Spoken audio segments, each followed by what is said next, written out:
of any related maps and boundaries. Today, we will be honored with a prayer from Minister Cheryl Coleman of Friendship Missionary Baptist Church.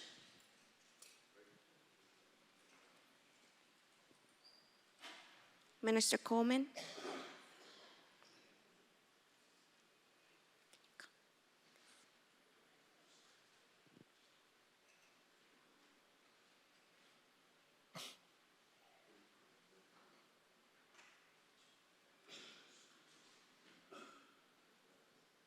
It's National Women's Month, which is why I've had women give us the prayer for the month of March. Thank you for joining us. Thank you, Commissioner King, for this opportunity, and I send love and gratitude to all the amazing women. I will share and pray in my faith tradition, and I will ask you to join me in your spirit as we pray for this meeting that's about to take place. And so, Father, it is in Jesus' name that I come before you on this day. First, expressing gratitude for you are the giver of life and time and the absolute source of all of our supply. And so on today, with that gratitude and recognition, we pray, God, for this meeting that is about to take place. Your word tells us to pray for our rulers so that they would rule well and the people would live peaceably in the land. And so I pray that your spirit would rest upon all of our elected officials, these commissioners. I pray, Father, that you would give them wisdom right now, God. I pray, Father, that you would touch their hearts right now, God. I pray not only for them for wisdom and guidance, but I pray for the people in which they represent, God. I pray, Lord God, that your spirit would rest on this meeting for every participant that would, Lord God, come. And we pray, Father, for an outcome, God, that would be the best because you're a God that loves all people. And we thank you, God, as we pray this prayer, and I seal the prayer with the great hallelujah and amen. Amen. Thank you. Thank you. Commissioner Carollo, would you please honor us with the Pledge of Allegiance? I pledge allegiance to the flag of the United States of America and to the republic for which it stands, one nation, under God, indivisible, with liberty and justice for all. Thank you. The members of the City Commission appearing for this special meeting are my Vice Chair, Commissioner Joe Carollo, Commissioner Ken Russell, and Commissioner Manolo Reyes, as well as myself, your Chair, Christine King. Also appearing are the City Manager, Art Noriega, our City Attorney, Victoria Mendez, and our wonderful City Clerk, Todd Hannon, who keeps me in check. At this time, our city attorney will please state the procedures to be followed during this special meeting. Thank you, Madam Chair. Any person who is a lobbyist pursuant to Chapter 2, Article 6 of the City Code may register with the City Clerk and comply with related city requirements for lobbyists before appearing before the City Commission. A person may not lobby a city official, board member, or staff member until registering. A copy of the code section about lobbyists is available in the City Clerk's office or online at www.municode.com. Any person making a presentation, formal request, or petition to the City Commission concerning real property must make the appropriate disclosures required by the City Code in writing. A copy of this code section is available in the office of the City Clerk or online at www.municode.com. The City of Miami requires that any person requesting an action by the City Commission must disclose before the hearing any consideration provided or committed to anyone for agreement to support or withhold objection to the requested action pursuant to City Code Section 2-8. Any documents offered to the City Commissioners that have not been provided 7 days before the meeting as part of the agenda materials will be entered into the record at the City Commission's discretion. In accordance with Section 2-33 F and G of the City Code, the agenda and materials for the item on the agenda is available during business hours at the City Clerk's office and online 24 hours a day at www.miamigov.com. Any person may be heard by the City Commission through the chair for not more than 2 minutes on any proposition before the City Commission unless modified by the chair. The public comment will begin at approximately 10:25 and remain open until public comment is closed by the chair. Members of the public wishing to address the body may do so by submitting written comments online via the comment form. Please visit www.miamigov.com /meeting instructions for detailed instructions on how to provide public comment using the online public comment form. The comments submitted through the comment form have been and will be distributed to elected officials and city administrations throughout the day so that the elected officials can consider the comments. Additionally, the online comment form will remain open during the meeting to accept comments and distribute to the elected officials up until the chair closes public comment. Public comment may also be provided live here at City Hall, located at 3500 Pan American Drive, subject to any and all city rules that may be amended. If the proposition is being continued or rescheduled, the opportunity to be heard may be at such later date before the City Commission takes action. When addressing the City Commission, the member of the public must first state his or her name, his or her address, and what item will be spoken about. Any person with a disability requiring assistance, auxiliary aids, and services for this meeting may notify the city clerk. The city has provided different public comment methods to indicate, among other things, the public support, opposition, or neutrality on items and topics to be discussed at the City Commission in compliance with Section 286.01144C Florida statutes. The public has been given the opportunity to provide public comment during the meeting and within reasonable proximity and time before the meeting. Please note, commissioners have been generally briefed by city staff and the city attorney on items on the agenda today. Access to the meeting can be viewed live on Miami TV, the city's Facebook page, the city's Twitter page, the city's YouTube channel, and Comcast Channel 77. The broadcast will also have closed captioning. Thank you. Thank you. Mr. City Clerk, would you please read the procedures for public comments? The public will have 2 minutes to speak. There's only one item on today's agenda, so if it's the chair, if it's the will of the commission, you may now proceed with public comment or with a brief presentation by the consultants regarding redistricting. I'd like to go with public comments first and then have the presentation. Get the mics on. Chair, before we proceed with either a presentation or public comments, I'd like to ask for the floor so that I could dwell into a few areas.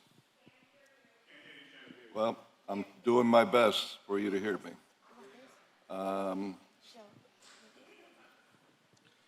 Thank you. So I could dwell into a few areas that I need to clear. Okay, I'm gonna grant you that. Let me just first find out what is the will of the body. After we allow Vice Chair Carollo to have his, would you like to have the presentation first, or would you like public comment first? What is the will of the body? No, I'm going to allow him to speak first, but after. Public comment or the presentation? Public comment first?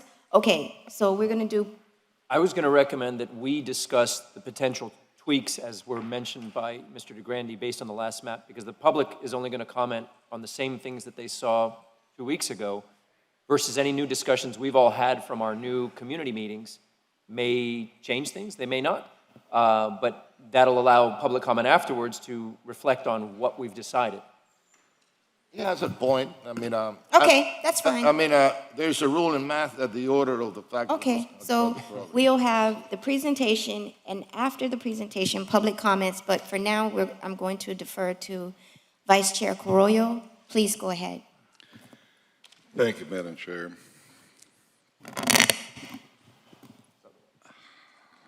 Madam Chair, members of this legislative body and general public, I've reached a point that I have had it. Some people think that they could do all kinds of things, legal and illegal, as long as they hide in what they do, or some others feel that they have sufficient protection to do it. I'm briefly going to go as some of the things that I've had to endure since I've been here, for the sole purpose of protecting my residents and many other residents of the city. Well, No, I think the battery is going dead. He'll give you another. thank you. For the sole purpose of protecting my residents and the overall residents of the city. I'm going to try to go quickly so I could come to where we're at today. Approximately 2 years ago, there was a recall that was started against me. That recall started when one of my colleagues here was upset of the way the vote went. And since two of the other votes that were here has just recently been elected, and state statute says that you cannot recall any elected official locally in the first 25% of their term, I was the turkey. And a frivolous recall was started against me that we all know didn't go anywhere. But the part that bothered me the most was that there were tens of thousands of dollars that were spent illegally, that no one knows where they came from, but I have the evidence of that they were spent, and that cannot be denied or hidden anymore. At the same time, I believe that there were additional tens of thousands of dollars that were laundered so that they would be put into the recall against me. And now I find that the same people that were behind that and failed and are even more upset because when I ran for office, they couldn't beat me, and I won by 65% of the vote, are now targeting me again. You know, a day doesn't go by that my wife is not seeing people come by the property that we live in Little Havana, taking pictures, harassing us. I can't even walk by A Street without those wonderful A Street boys sending people to take my picture, harassing me, and more.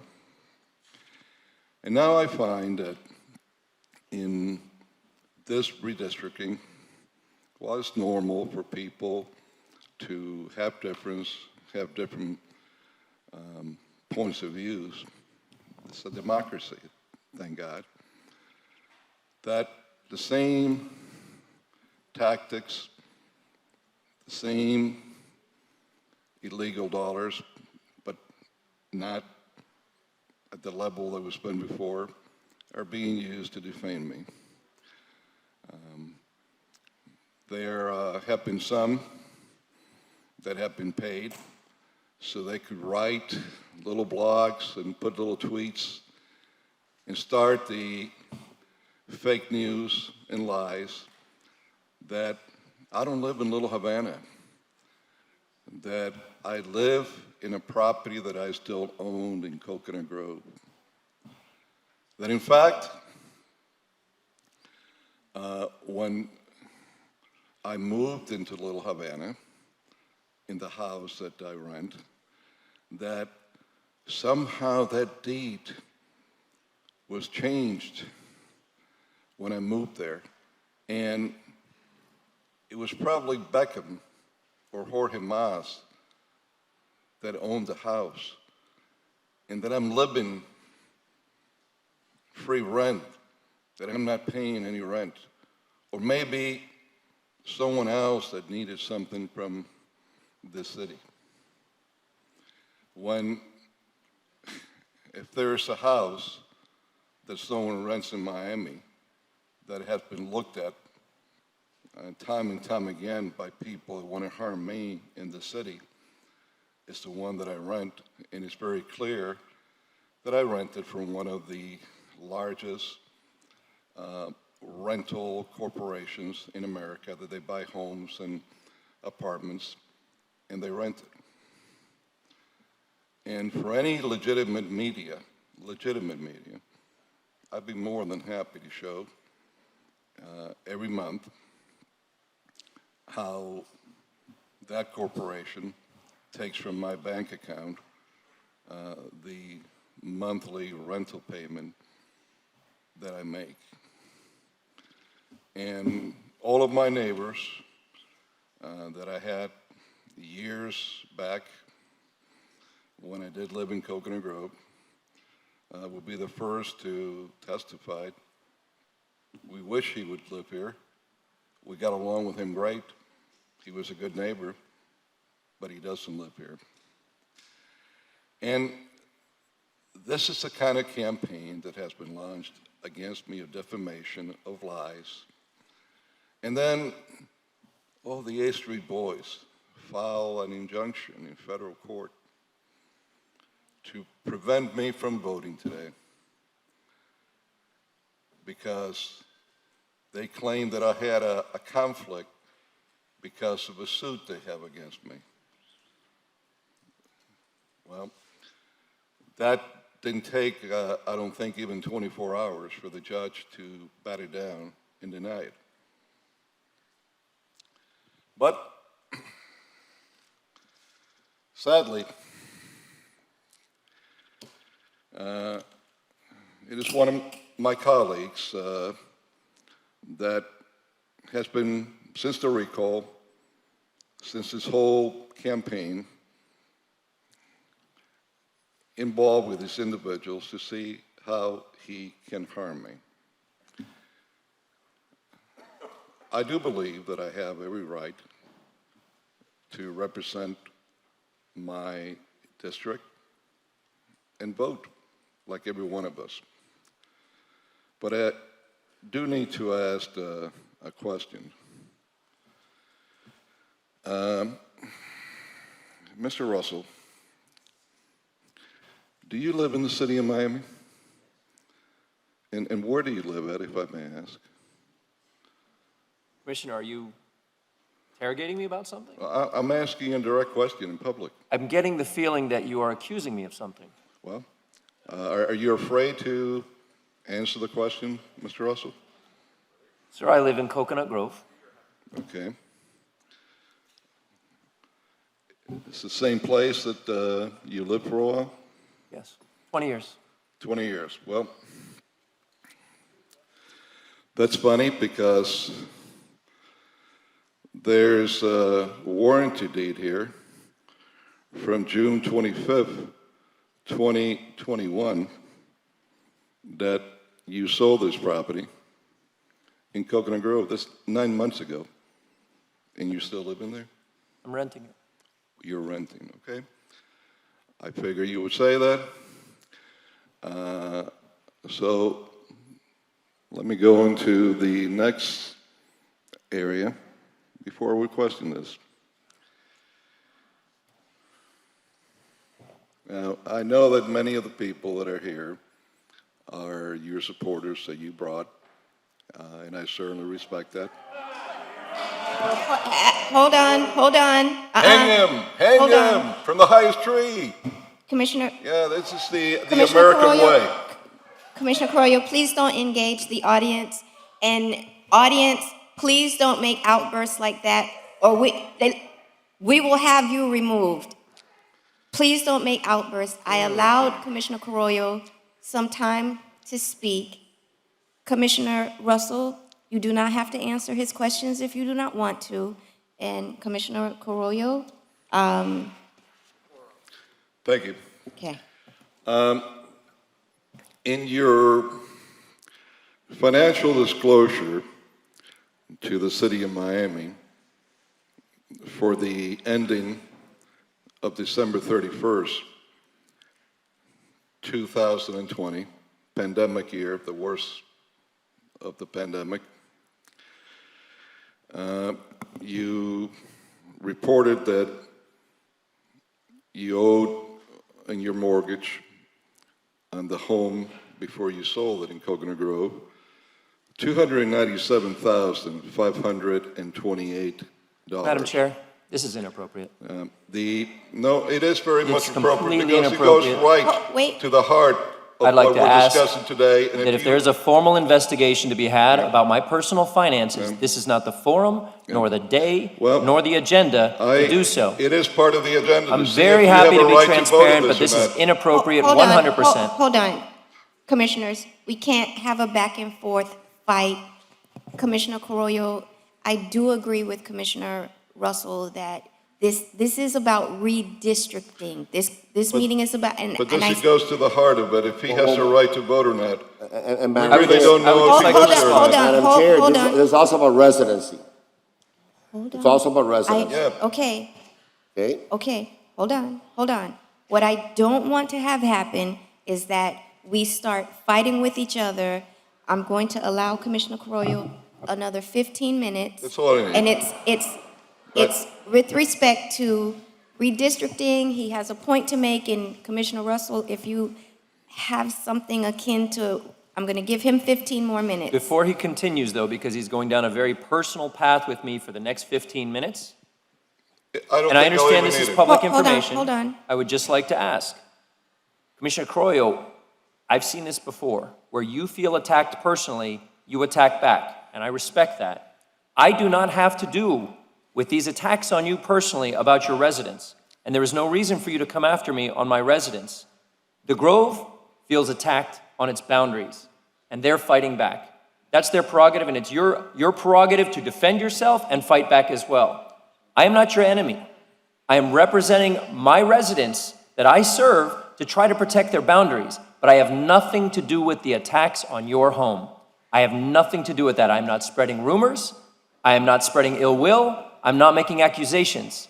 These are assumptions that you're making from third-hand rumors that you may be hearing.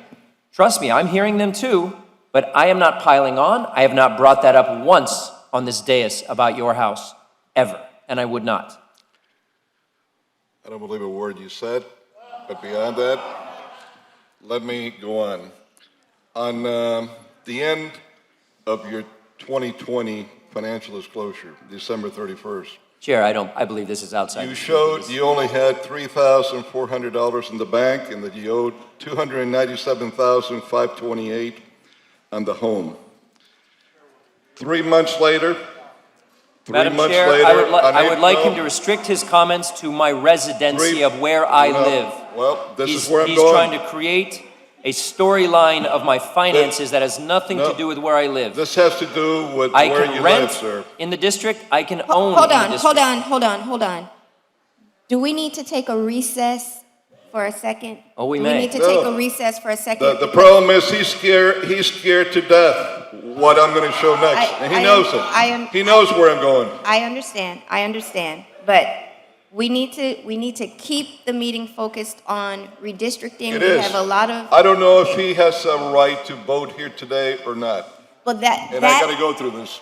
that, whether he has a right or not to vote on it is, I don't believe that is squarely for this, with his finances, with his residences. The finances, I only touched upon that because you need to hear the rest. This is strictly in residence, but you need to hear the rest. Okay, if he, I'm gonna allow, again, 15 minutes. Madam Chair, I'm going to put it on the That's more record, than I because need. before we Please. go down this path, I need to put it on the record. I have not moved from my residence. I've lived in the same house for 20 years. And maybe I can clear up some confusion. I sold that house, and I'm renting from the new owners. That has nothing to do with where I live. How much I'm paying in rent has nothing to do with where I live. How much I owe on my old mortgage, how much I paid for a new property has nothing to do with where I live. The only thing that has to do with whether or not I can serve this district is if I live in the boundaries. So if you have anything that has to do with where I live and where I can vote, I would love to hear it, and you will be proved wrong. But if you're just trying to smear my finances, you have no idea who owes me money, who I owe money to, how much I sold my house for, in what terms, how much I rent for, but you're about to try to smear me for no reason whatsoever. I'm about to present the truth, sir. Black and white. I fill out the Hold form. on. Black and white. Okay, hold on one second. Hold on one second. Because we are a body, let me take a vote with the body. Is it the will of the body for Commissioner Carollo to proceed down the line that he is proceeding for 15 minutes? On another No commissioner's more. personal finances with no evidence but rather accusations. That's Well, ugly. We again- should never do that to each other up here.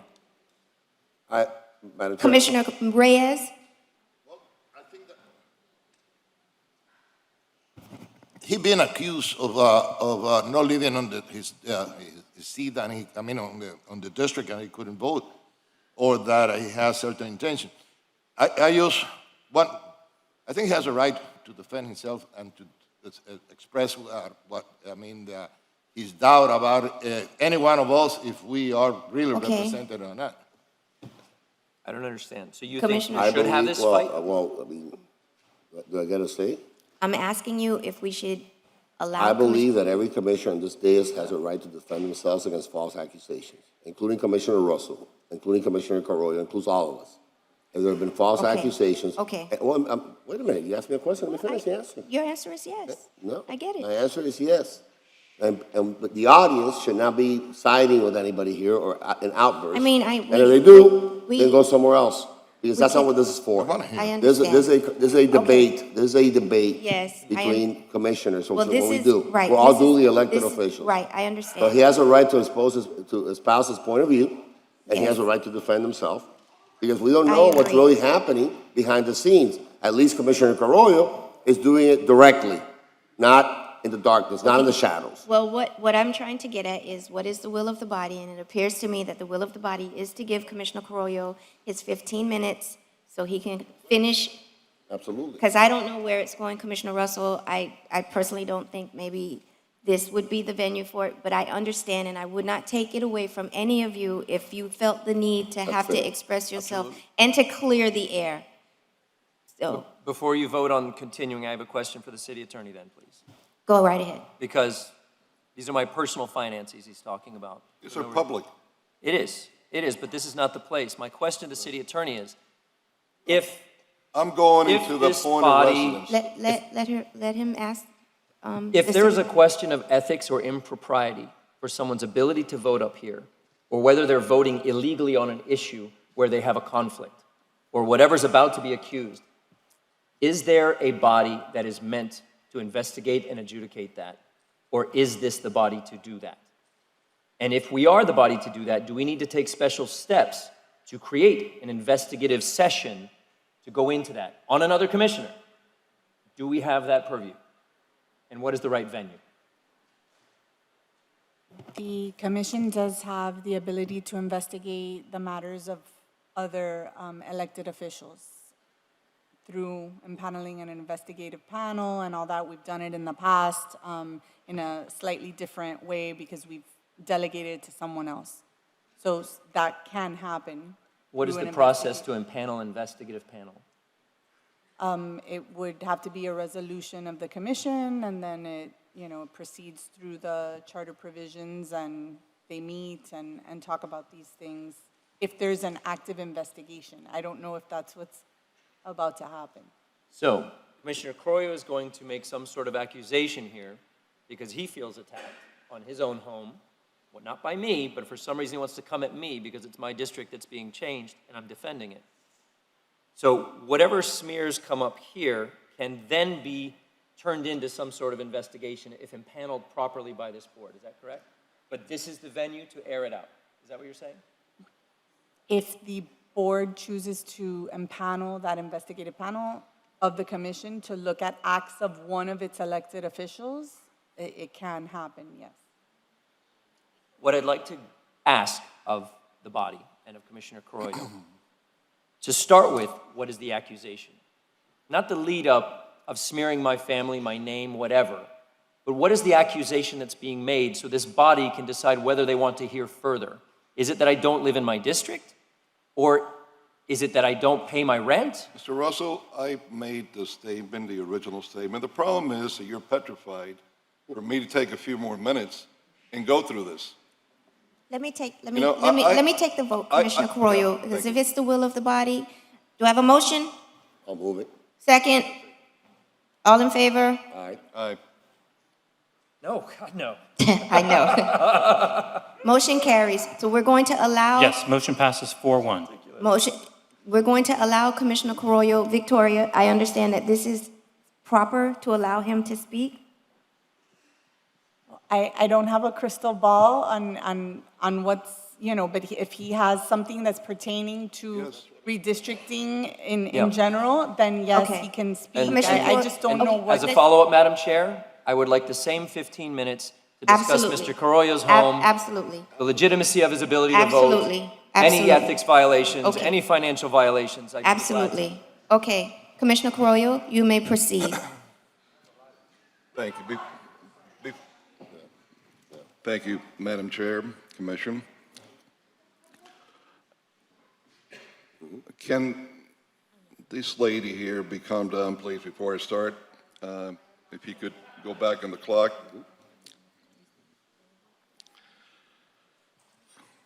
I made the point before of how on the end of December 2020, Mr. Russell had $3,400 in his bank account, and he owed in the mortgage $297,528. 3 months later, on April 1st, 2020, the mortgage was fully paid. A few more months after, in 2020, on the same day, there were a series of transactions. Mr. Russell borrowed a total of $885,000, I believe it was.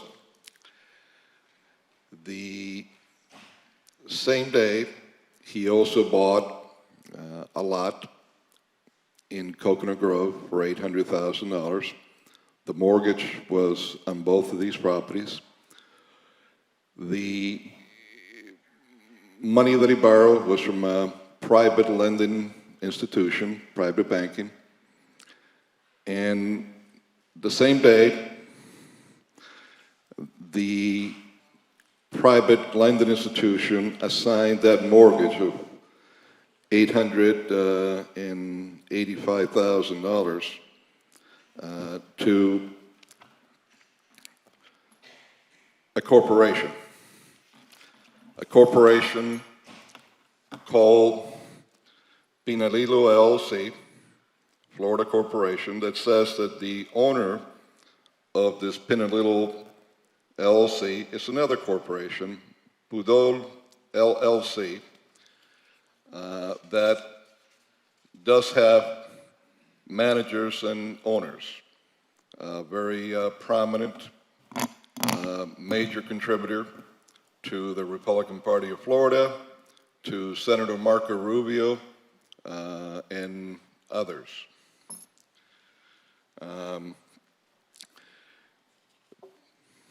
Strange why someone like that would want to take on the mortgage of someone running for the U.S. Senate as a Democrat.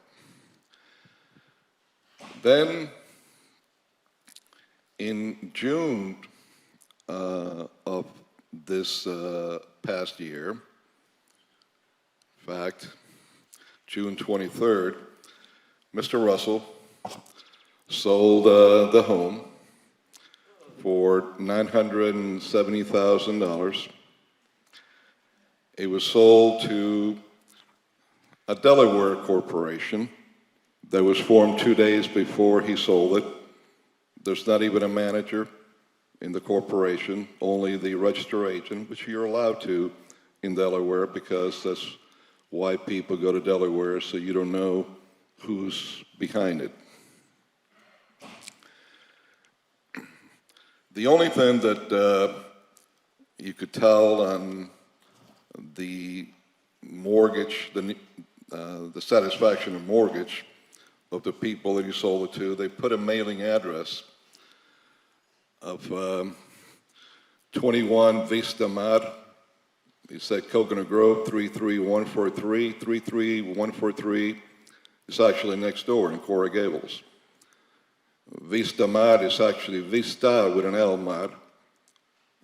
And the property in Vista Mar was a property that was bought in 2015, all in cash, for $3,600,000, just like Mr. Russell's property was all paid in cash to the Delaware Corporation. The Vista Mar address is quite interesting because the individuals that bought that apparently live in a much more humble place these days, and they don't live in the property, haven't lived there for several years. Bottom line is that either Mr. Russell doesn't live there, and he's saying that he's got a contract, and he might, a rental contract to live there. But the point is, in all these strange transactions that I brought up here, Mr. Russell, if anyone should be the one showing that if you're saying you're paying a rent, showing that contract, showing proof of the last 9 months what you paid, to show that you indeed have paid rent, to show that you have paid market value rent, is you, because the whole series of events that are here with some of the individuals that have been identified, and you know the others that are in the Delaware Corporation that you claim you rent from, it's very indicative that it has to do with something else that they need from the city of Miami. So if you claim that you're living here in the Grove and you could show a contract, that's fine. You very well might, so you proceed at your risk that way. But at the same time, that you've gone out of your way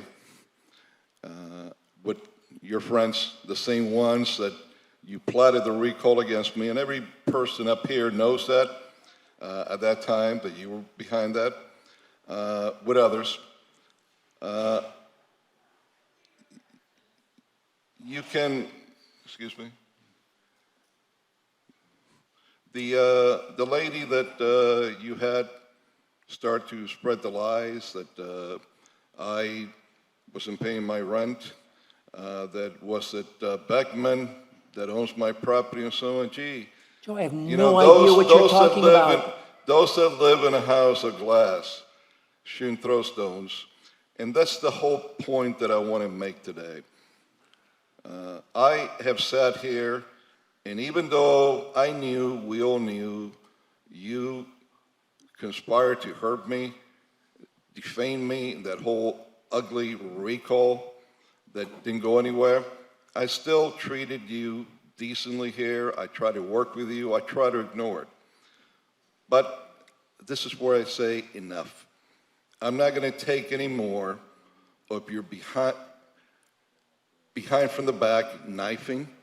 I do it up front, where I look at your eyes, and this is how I'm doing it. Now, you have an obligation, if you claim that you're living there, to show proof of that. You have an obligation to claim, to show all these transactions, how you got them.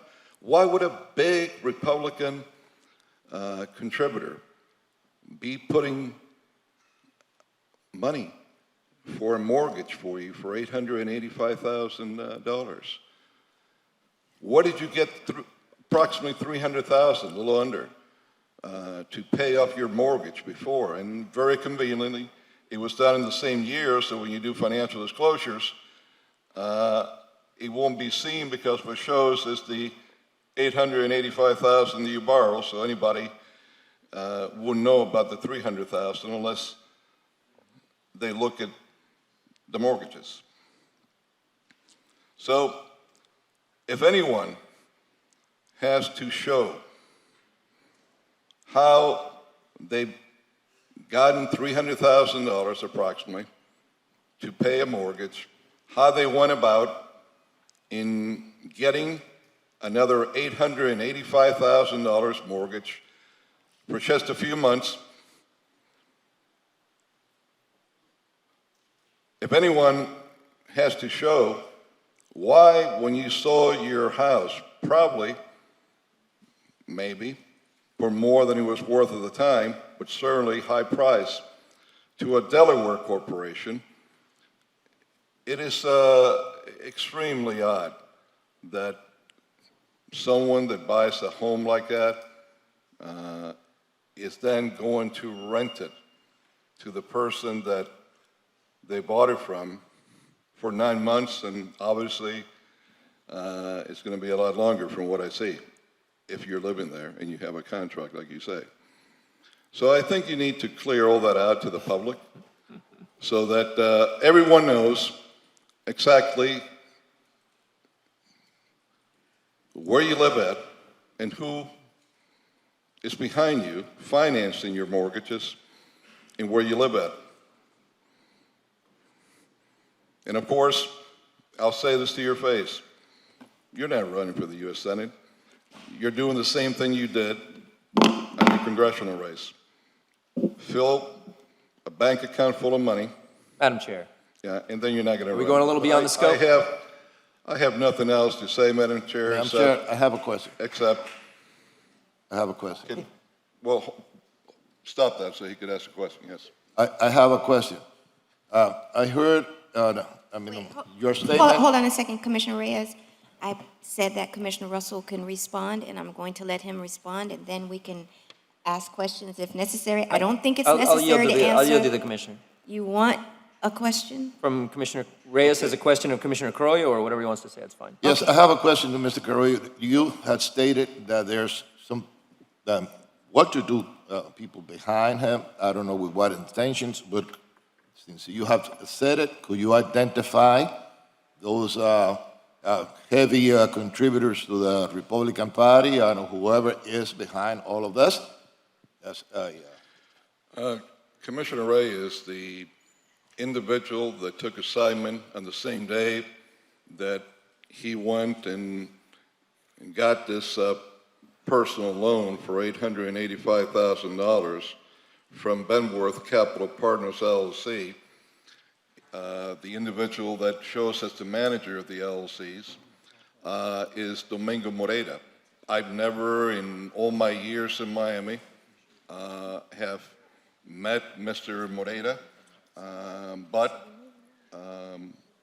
I know who he is, and I was extremely surprised when I saw him in this whole loan transaction with Mr. Russell. Then, so that some months later,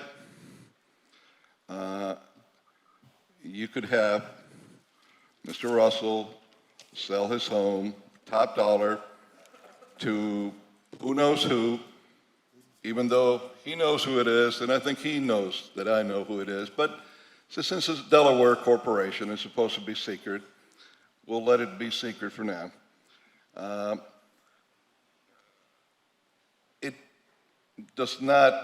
It's not normal, and any real estate person will tell you, that when someone buys a home for that value, that then they're going to turn around and give it for months and months and months and months to the person they bought it from to rent.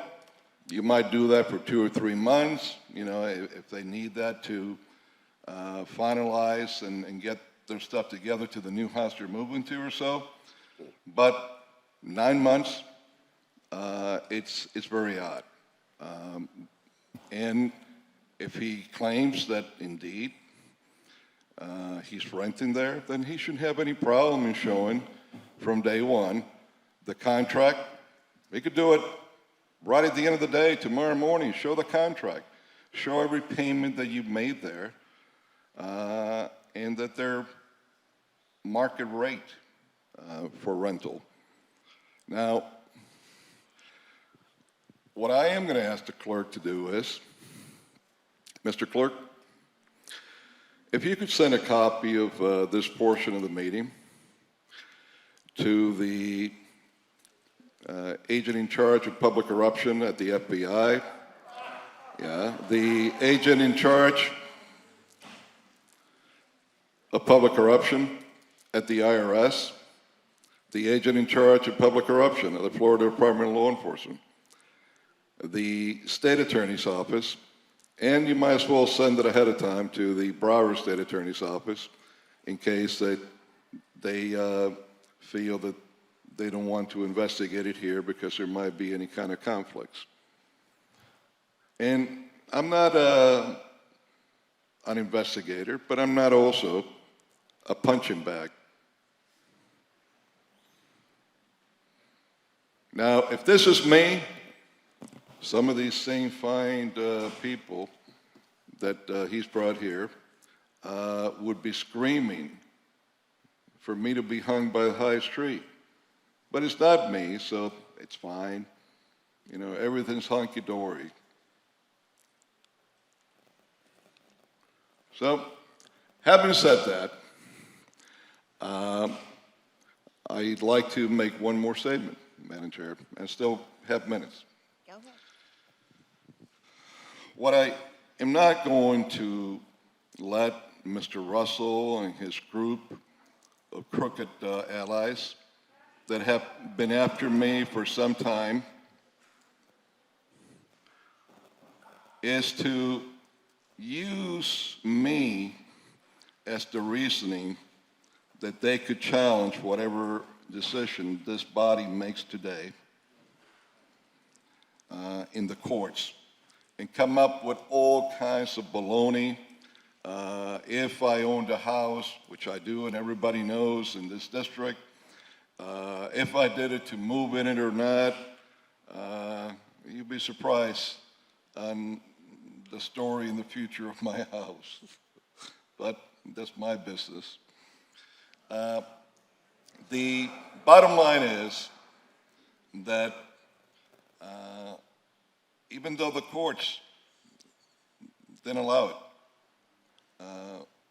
so that they don't use this to be able to sue on the whatever vote this body makes in redistricting and use me as the excuse.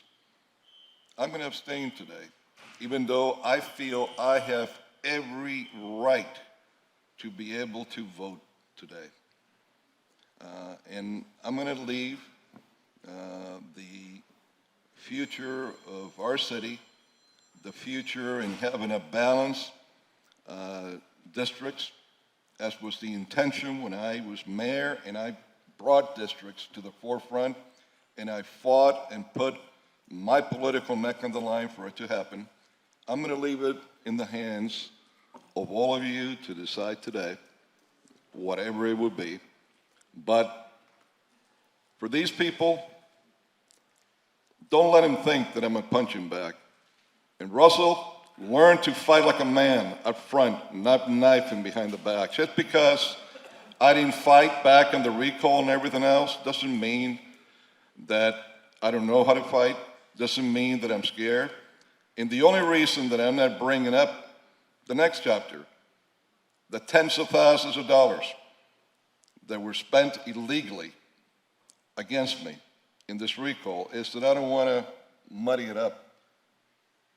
Future meeting, I'm bringing all that up. I'm bringing people that voted fraudulently, that didn't live in the city and voted fraudulently, just so they could vote against me in my district. And I'm going to show a heck of a lot of money that needs to be answered, who put it in, where it came from, and who laundered it. So, Thank you, Commissioner. having said that, I thank you all for the opportunity to speak. It's a follow-up question to what he said. No, I want to have, I would Commis- like them to get it all out. Oh, I'd like to start the redistricting meeting, so I don't want to go back forth with questions, many questions. I want to give you your 15 minutes. This needs to be cleared up. No, So I if mean- there's an additional, I don't want to back and forth, so I'd rather. Listen. Go ahead, Commissioner Reyes. Commissioner They- Russell wants I mean, you this to. has been some accusations and some statements. And one of the statements that Commissioner Carollo made was that it must be somebody or some group that they will want something from the city of Miami. That was what I understood, that it is backing, economically backing Commissioner Russell, and they are responsible for all these transactions. Could you be more explicit? Look, I want to know. I want to know who is. I have presented sufficient evidence that's filed in courts to show that there's something wrong here. Now, he claims he's got a lease, he's living there. I showed he sold that home, and if indeed he does have a lease, which he's going to have to show that lease, and he should show it right tomorrow, if not today. I mean, he can make a phone call and get that copy of that lease sent here right away. But if indeed he could show that lease, and he very well might, then he needs to show that he's been paying on that mortgage, on that rent, at market rate. That still doesn't mean that all these transactions are fine. This stinks to high heavens. It doesn't make sense, any of these transactions, the way they've been, and especially some of the people that took over his loan. Why? Why did they take it over? What do they want from him? What do they want from the city of Miami? Interest. Yeah, real interesting. Okay, thank you. Commissioner Russell? Are we done? Commissioner Russell? Thank you. Seen some pretty dark times over the last 7 years. I'm the senior commissioner here on this dais, having been elected in 2015, and I thought we had it rough back then. I had no idea where this commission would go in terms of the depths of pettiness and infighting, and it's really surprising to me, and I think it's sad for the city of Miami, because these are things that don't need to happen up here. There's always a reason when it happens up here. If it's up here, it's for show. And I'm going to get into these things. I'm actually debating in my head how much I should defend myself and explain, because these are very simple explanations which would probably just make it all go away, or say, no, this is my damn business, and if you want to get it, come get it. But you know what? I am running for the United States Senate against Marco Rubio. This will probably be the best press I've gotten over it since I started my campaign, so I have to thank you for that. All of them. Have everyone removed, I'm because sorry, I've said so many times, do not clap in here. I'm trying to keep. If Commissioner decorum. Carollo can bring up the fact that I'm running. I'm not talking about that. I'm talking about clapping in here, Commissioner I did not Russell. encourage that. I'm sorry that excites people, but please don't outburst. No boos, no claps. Please respect the chair's wishes. I've never brought that up on this dais before. It's been brought up by Commissioner Diaz-Portilla several times. Really? I don't. Really? Yes, that I'm running for office. Please, I'm not going to interact with you right now, but you've brought it up several Commissioner- times. I've never interacted with you. Commissioner, do not, No. do not You engage. mentioned my name. Listen. It has you been can- brought I will up allow several I recommend to I you will- to keep me out of it, by the way. My advice to you, Thank you for the keep threat. me out of it. That's not a threat.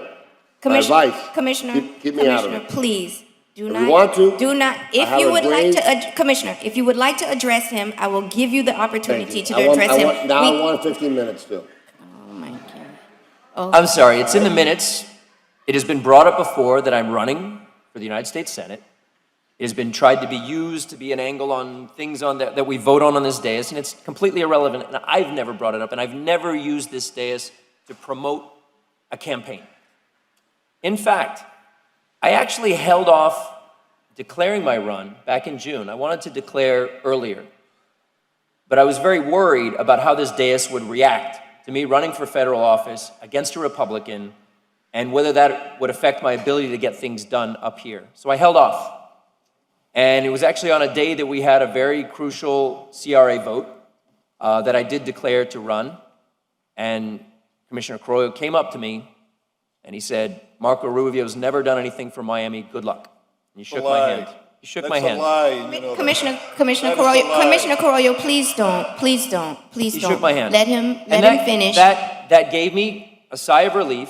We went through, we actually were successful with what we were working on that day. And I actually breathed a sigh of relief because I wanted to keep those worlds separate. I don't want them to interact. My worry now is that because I've been to 37 counties, I've raised over $1 million, I'm starting to get some traction. I don't say that they're worried I'm going to beat Marco Rubio, but certainly I'm getting a lot more attacks up here. And what this is right now is an accusation of financial corruption that will get in a headline that, whether true or not, will smear me and damage my campaign. So, that's all I'm going to say about the politics, but I have a feeling there's a little of that motivation in there. The other motivation is between you and I, Commissioner Carollo. We've had our ups and downs. We have butted heads the first day you came onto this dais.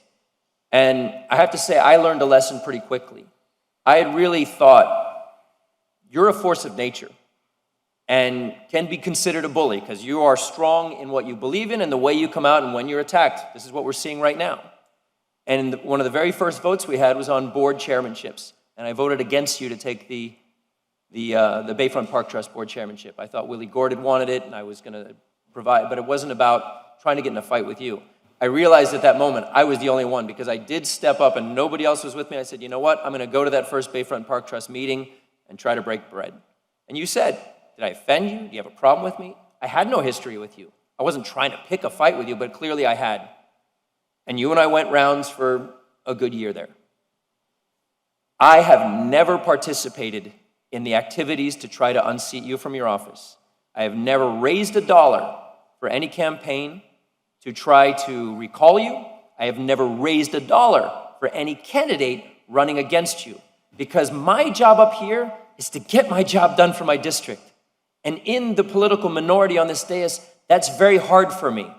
And that's why I try not to wear a partisan sleeve up here. And that's why I've been successful at trying to get the things that I care about done because I don't bring that up here. And I don't fight with you. And you may think, well, then he's doing it behind my back. I know you better. You're way smarter than that, and you would find every detail as you've had in my finances. The only thing you don't have in there is the motivations of why and where things came from and what the answers are. But I understand. It creates some questions, and I'm happy to answer those. But it's not me, Joe. It's not me. I've learned that you and I have voted together on so many things that have helped what you're working on and that I'm working on. And I would not ruin that by trying to attack you personally or politically. I've learned that lesson the hard way. We've had our fights before. I don't want to have them anymore. I'm in my last year. I may not get another legislative thing done because I can feel the sense of this dais. But I'm going to continue to work and continue to bring the decorum. And so I give you my promise as a man, and I hope we have established some rapport of respect that I'm telling you the truth. I have never been involved in those oppositions. We may have mutual friends, we may have mutual enemies, there may be people I know that are going after you and vice versa. But I have never helped them, colluded with them, given advice to them, and certainly not raised $1, not through any mechanism or third party to attack you.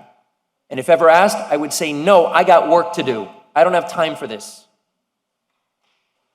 Let me go on to the actual accusations, please. And I really have thought of this.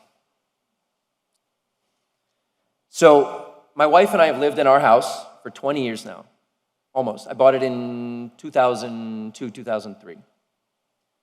The market is incredible right now, as we all know. And I had 2 dogs, 2 cats, 3 kids, and this little 1,400 square foot box is getting a little bit tight. So it's been my dream to try to figure out how to move and find a new place for my home. Because I don't even have a bathroom in my bedroom. I walk down a hall and I share it with my daughters. And at the almost age of 50, I think I owe a little more to my wife, and I'm trying to upgrade and do a little better. Very hard for me right now to figure out how to pay off my mortgage, borrow enough money, buy another lot, build on that lot, sell my house, and the stars aligned. And it was not easy because I could not get a traditional money lender to finance what I was looking for. So I started going out to private money lenders. And they don't care about your party. They want your interest. And the rate I had to pay to get that had me up to here. These are loan sharks. These are hard money lenders. But I realized if I could sell my house and buy another lot that I had already had in mind, all the stars aligned, I could come out of this actually pretty good and able to build my dream home. And that's what we did. Now, how I paid off my mortgage, that'll be a question you'll want to know. But you don't get those answers because you don't have any access to what I have access to in terms of my family, my wife's family, estate planning. I can get that help. And you could probably use that against me in a campaign of some whatever. But it's all legitimate. And so I paid off my mortgage. I got a hard money loan to buy the new lot. I don't know why I'm even telling all this. I don't either. But I believe it's best, come on, it's just transparency. I'm not going to hide behind my ability to keep information from you so that some long-term investigation comes out. Because honestly, that gets you your goal. It's just going to smear me further by people who wonder and doubt. Because all of us, everyone thinks we're corrupt. So what I did was sell my home. And then I was able to pay off the hard money loan because I sold it exactly what the market was going for. And I had bought the lot using the hard money loan.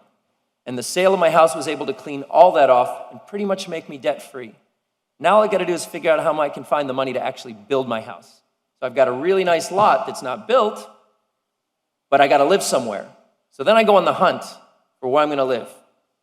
And I got to live in my district. And fortunately, the people who bought my home, of which I have no connection to, they're building a few things. They bought 3 lots, they said. And they said, mine is the last one that they're going to renovate or whatever they're going to do to it. So if I want to, I can live there. So in the sale agreement, we included within the purchase price 6 months that I could stay there. And when that expired, I went back to them and said, well, how are you coming on your building? They said, we're a long way off. I said, I need more time. And they gave me another 6 months. And we made an agreement. I prepaid them, and that's where I'm living now. So, Madam Chair, with your permission, I would like to invite Isabel and Alba. Isabel Andrews is my realtor. I just texted her when I saw this line of questioning coming, and she has no idea why she's here, and I really, really, really apologize. But this is very important for the transparency. If you wouldn't mind answering a couple questions from me for my fellow commissioners. Is that all right? Isabel, if you could come to the lectern and just introduce yourself, the clerk will take record of your name. Alba as well. Hello, my name is Isabel Andrews, and I'm a realtor with my business partner, Alba Biondi. We came because we have the contract with us on our phone, and we are ready for questions. Thank you so much. Do you remember the first time I approached you and asked you about what do you think my house is worth if I were trying to sell it? Absolutely, yes. Yes, and do you remember the value back then? This wasn't the time we sold it. I gave up for like 6 months or whatever. Correct. We gave you a market analysis and the value for your home, and you decided to wait a little bit, and it was a good decision. The market went up, and when we gave you a new value, you agree, and we put a house on the market. I want to remember that you valued it at around $700,000. At that time, yes. Yes. I bought it, and this is all public record, 20 years ago for $419,000. So that might seem like a good jump, but we knew the market was going up. Correct. It didn't solve my problems, so I waited. Correct. Then the market got hotter, and I reached back out to you. Correct? Sorry? When the market got higher, I Yes. reached back out to you and said, what do you think we could sell the Yes. house for? We met again. Yes. We gave you a new market analysis, and we gave you the value, and you decided that it was a good price, and we put it on the market. Right. We sold the property on the open market. Well, is at the early part of the boom, and you thought we might sell it in a week or a day, and you put a Correct. price, I want to say 1.1? 1,100,000. 1 million, right. No, 1,100,000. 1,100,000. And it unfortunately did not sell. It sat on the market. Yes, we had a lot of activity. We had, I believe, several offers, and we settled for the price you thought How was many acceptable. people would you say visited the house during that time that you showed I it to? still Yeah, at least 100. We had several open houses, and actually the first time we had an open house, we had a line of people waiting outside. Did you put the sign up in the front yard? to Absolutely, the advertise? first day. Traditional method. We did everything that we have to do legally. We were obliged to do some things for our trade. We did everything we were supposed to do. The end buyer that decided to make an offer, where did they come from? From the open market, we advertised your property everywhere, and they were interested. They asked to look at your property, and actually Alba did the showing. That's why Alba came, because she's one.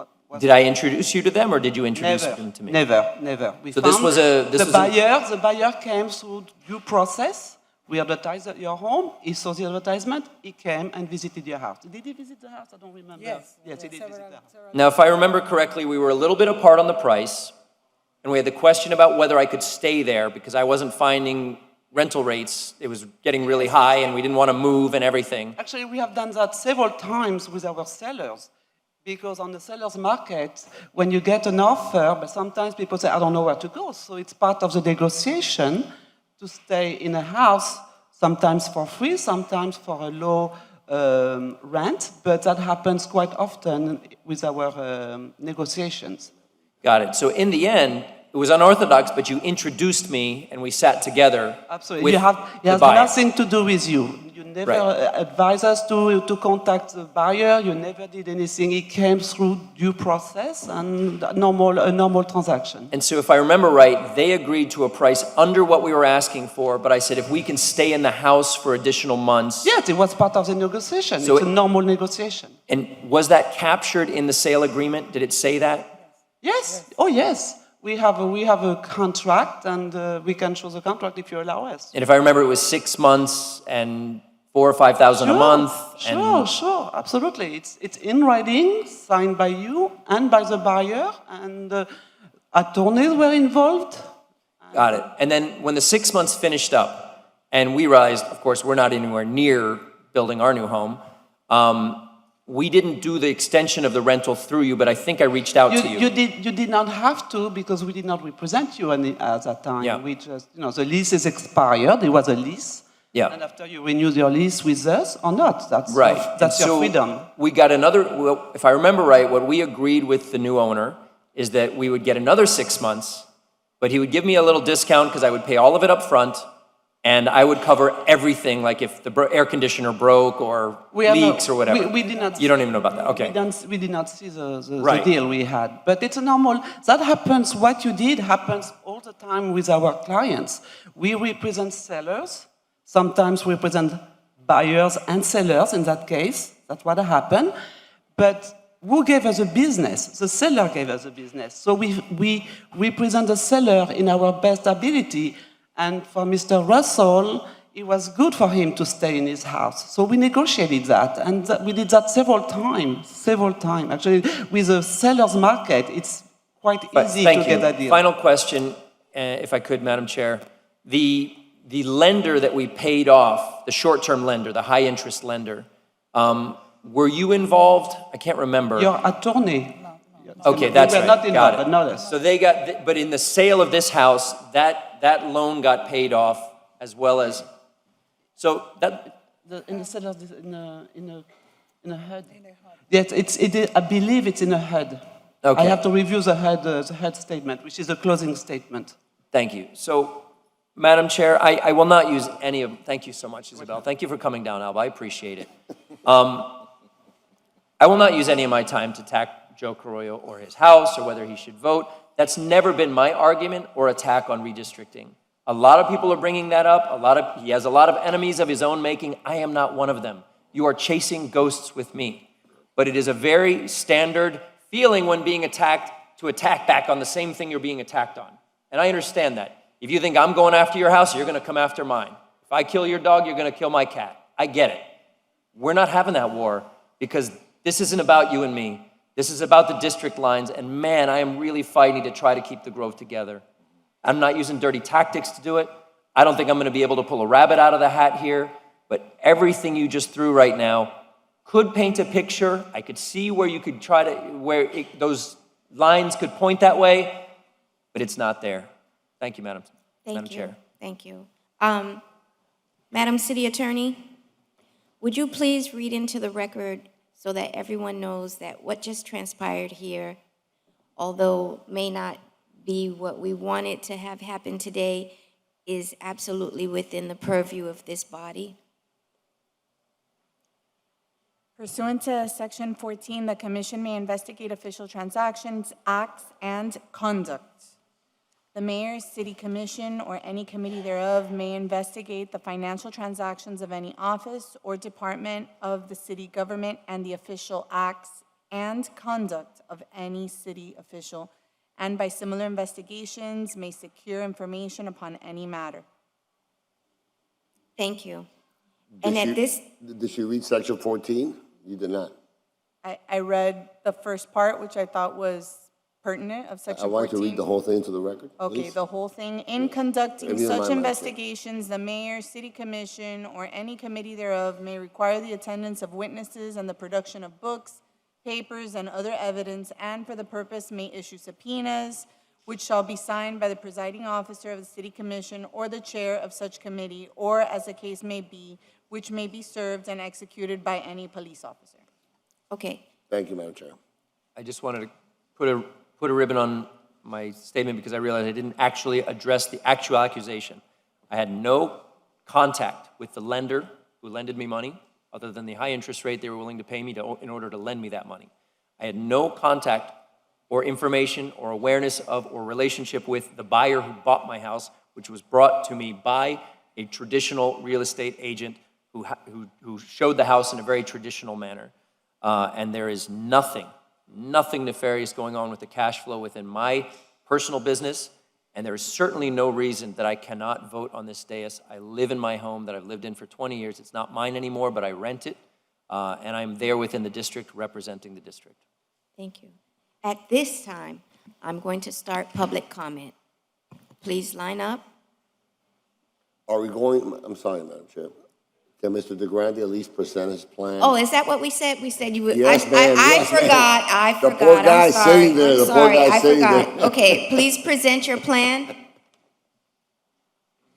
And Mr. Cody, too. I know they've been, Yes. Please, gentlemen, present your plan. thank you, Madam Chair. Forgot. Give me 1 second, Madam Chair, for the computer to be set up. 1 second, Mr. DeGrande.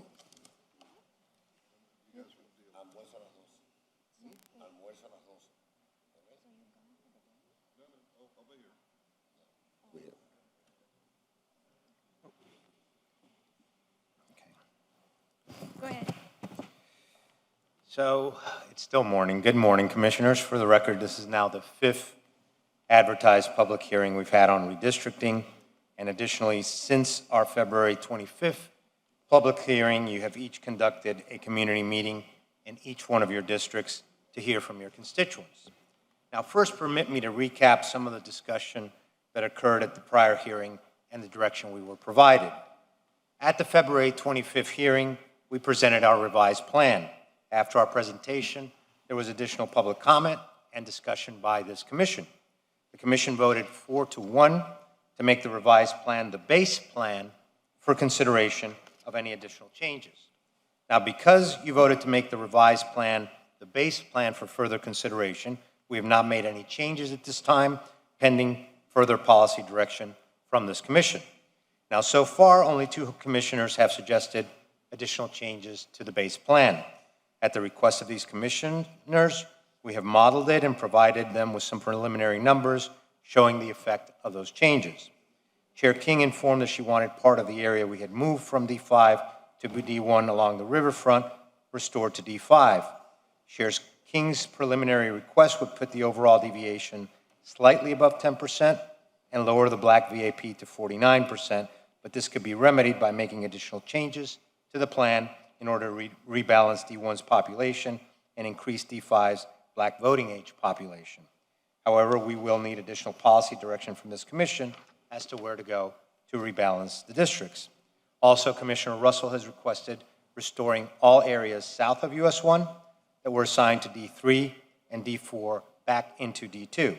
He has also proposed moving an area further north, but still south of US 1, into D3 to rebalance population.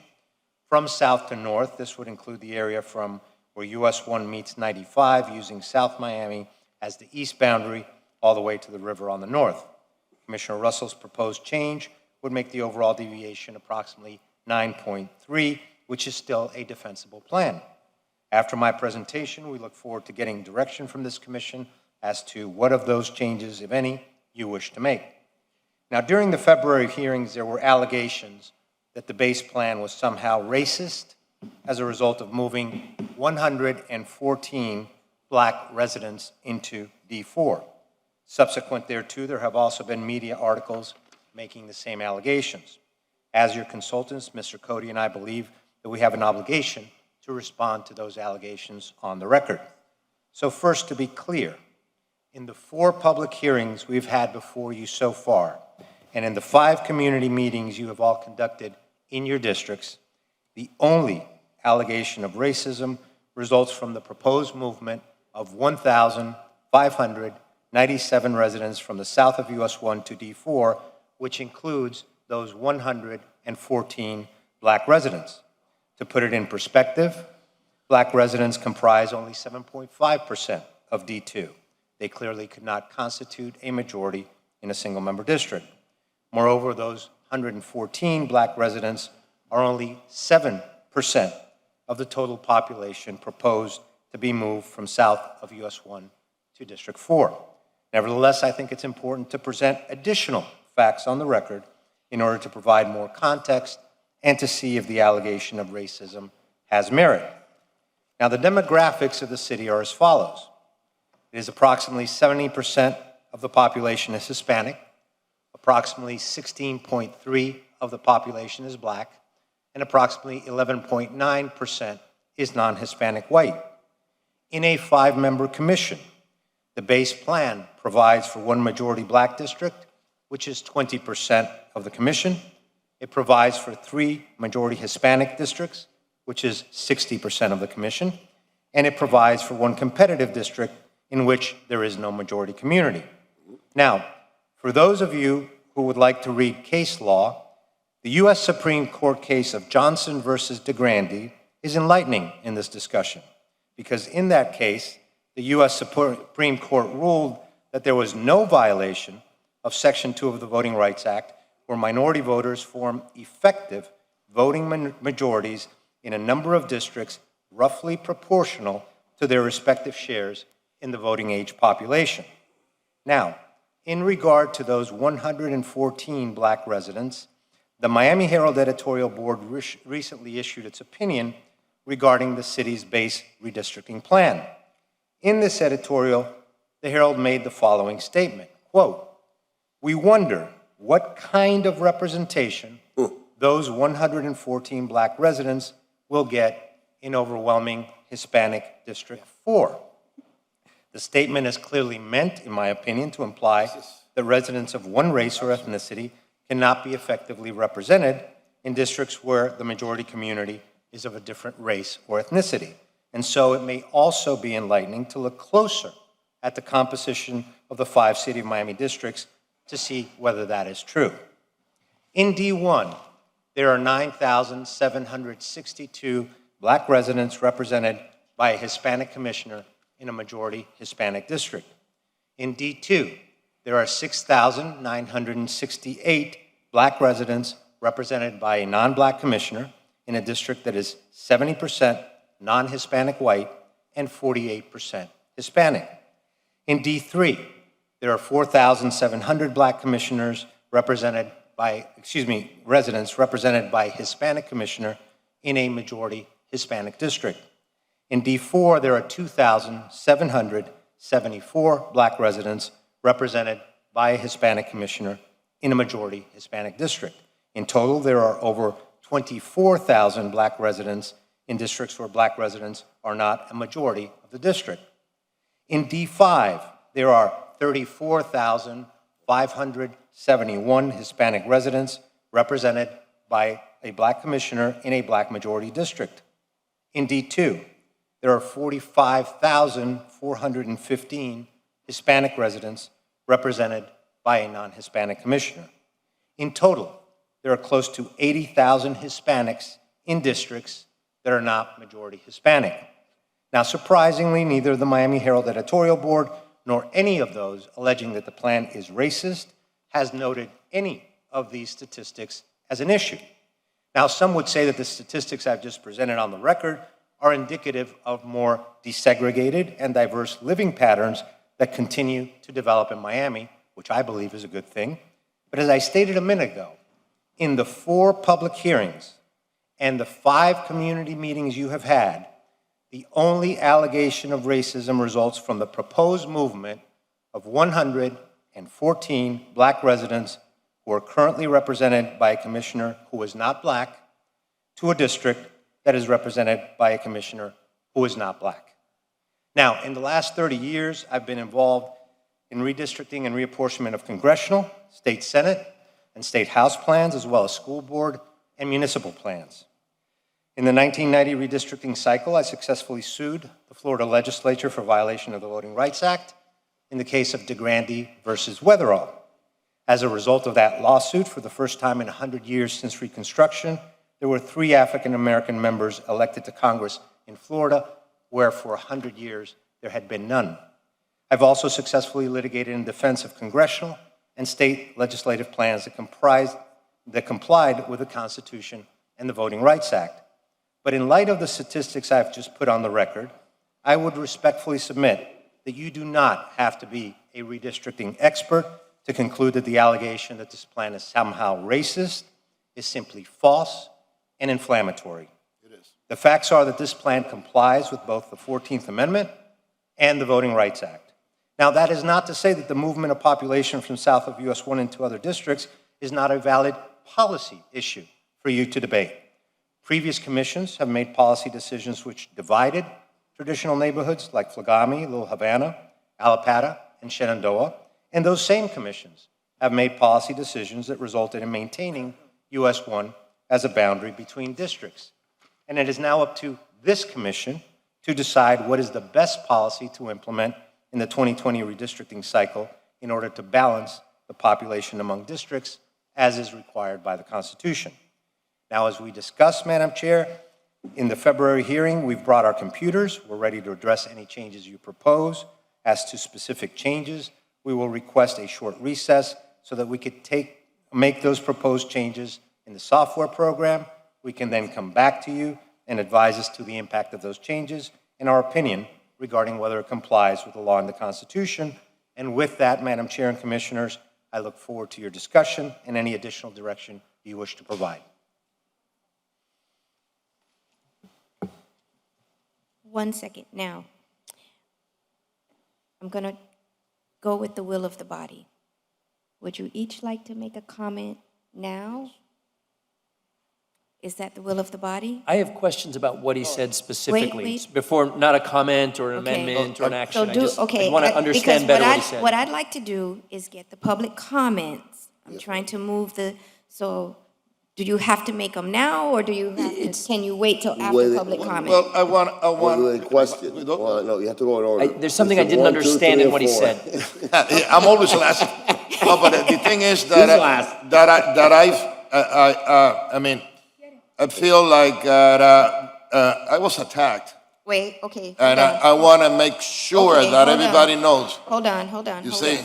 Okay, I'm gonna go with. Mine's a question. I'm gonna go with, are you, I'm District 1. I'm gonna go with this, what do you wanna say? Are you gonna ask a question of the, I agree with you. I'm going to agree with you that we have public comment.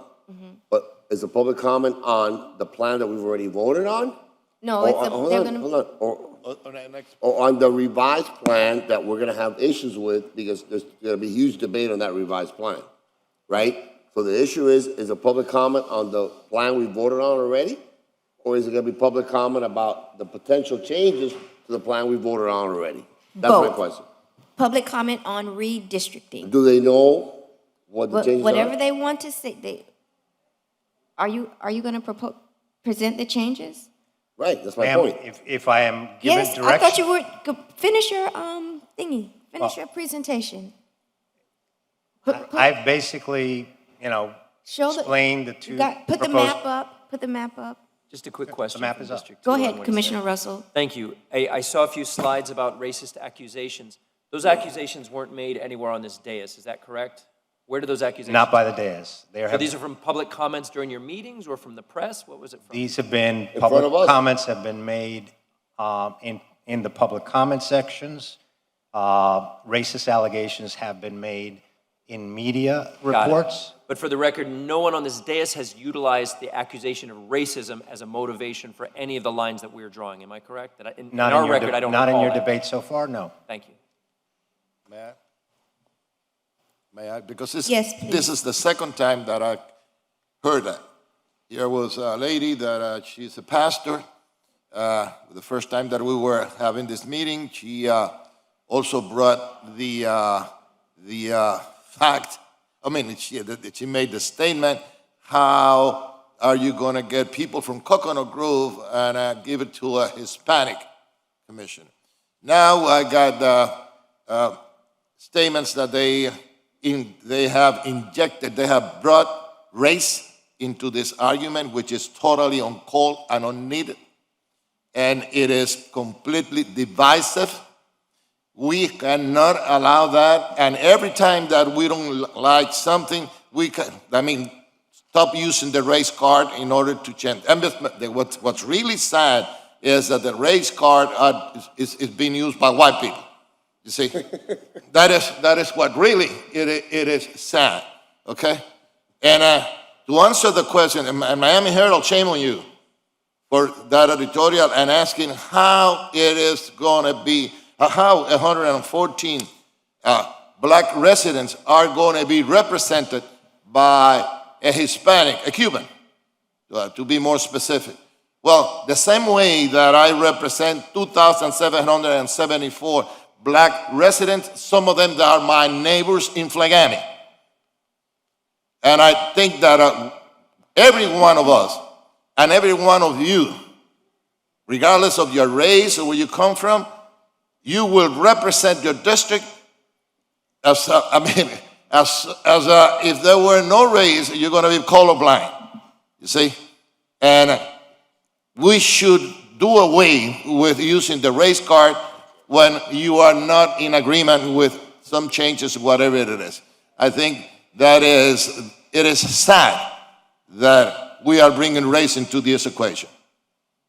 The only race that we're going to bring to this equation, I'm going to tell you what it is.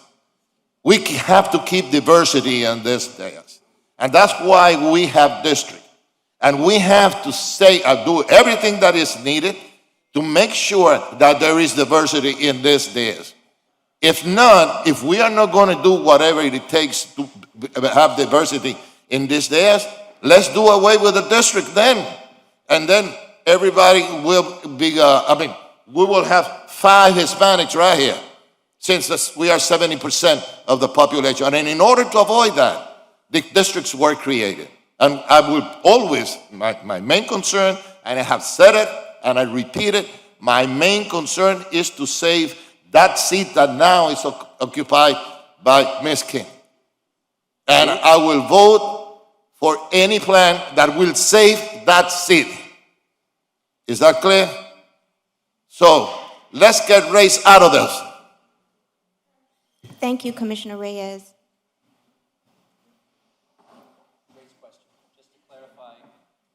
Just to clarify what might lead to that mischaracterization of racism, Mr. DeGrande, how many African-American residents are in the West Grove, more or less? In the West Grove, Steve, do you have that statistics? 500 and something. Well, it depends upon where you define the West Grove. I believe West there of are, McDonald.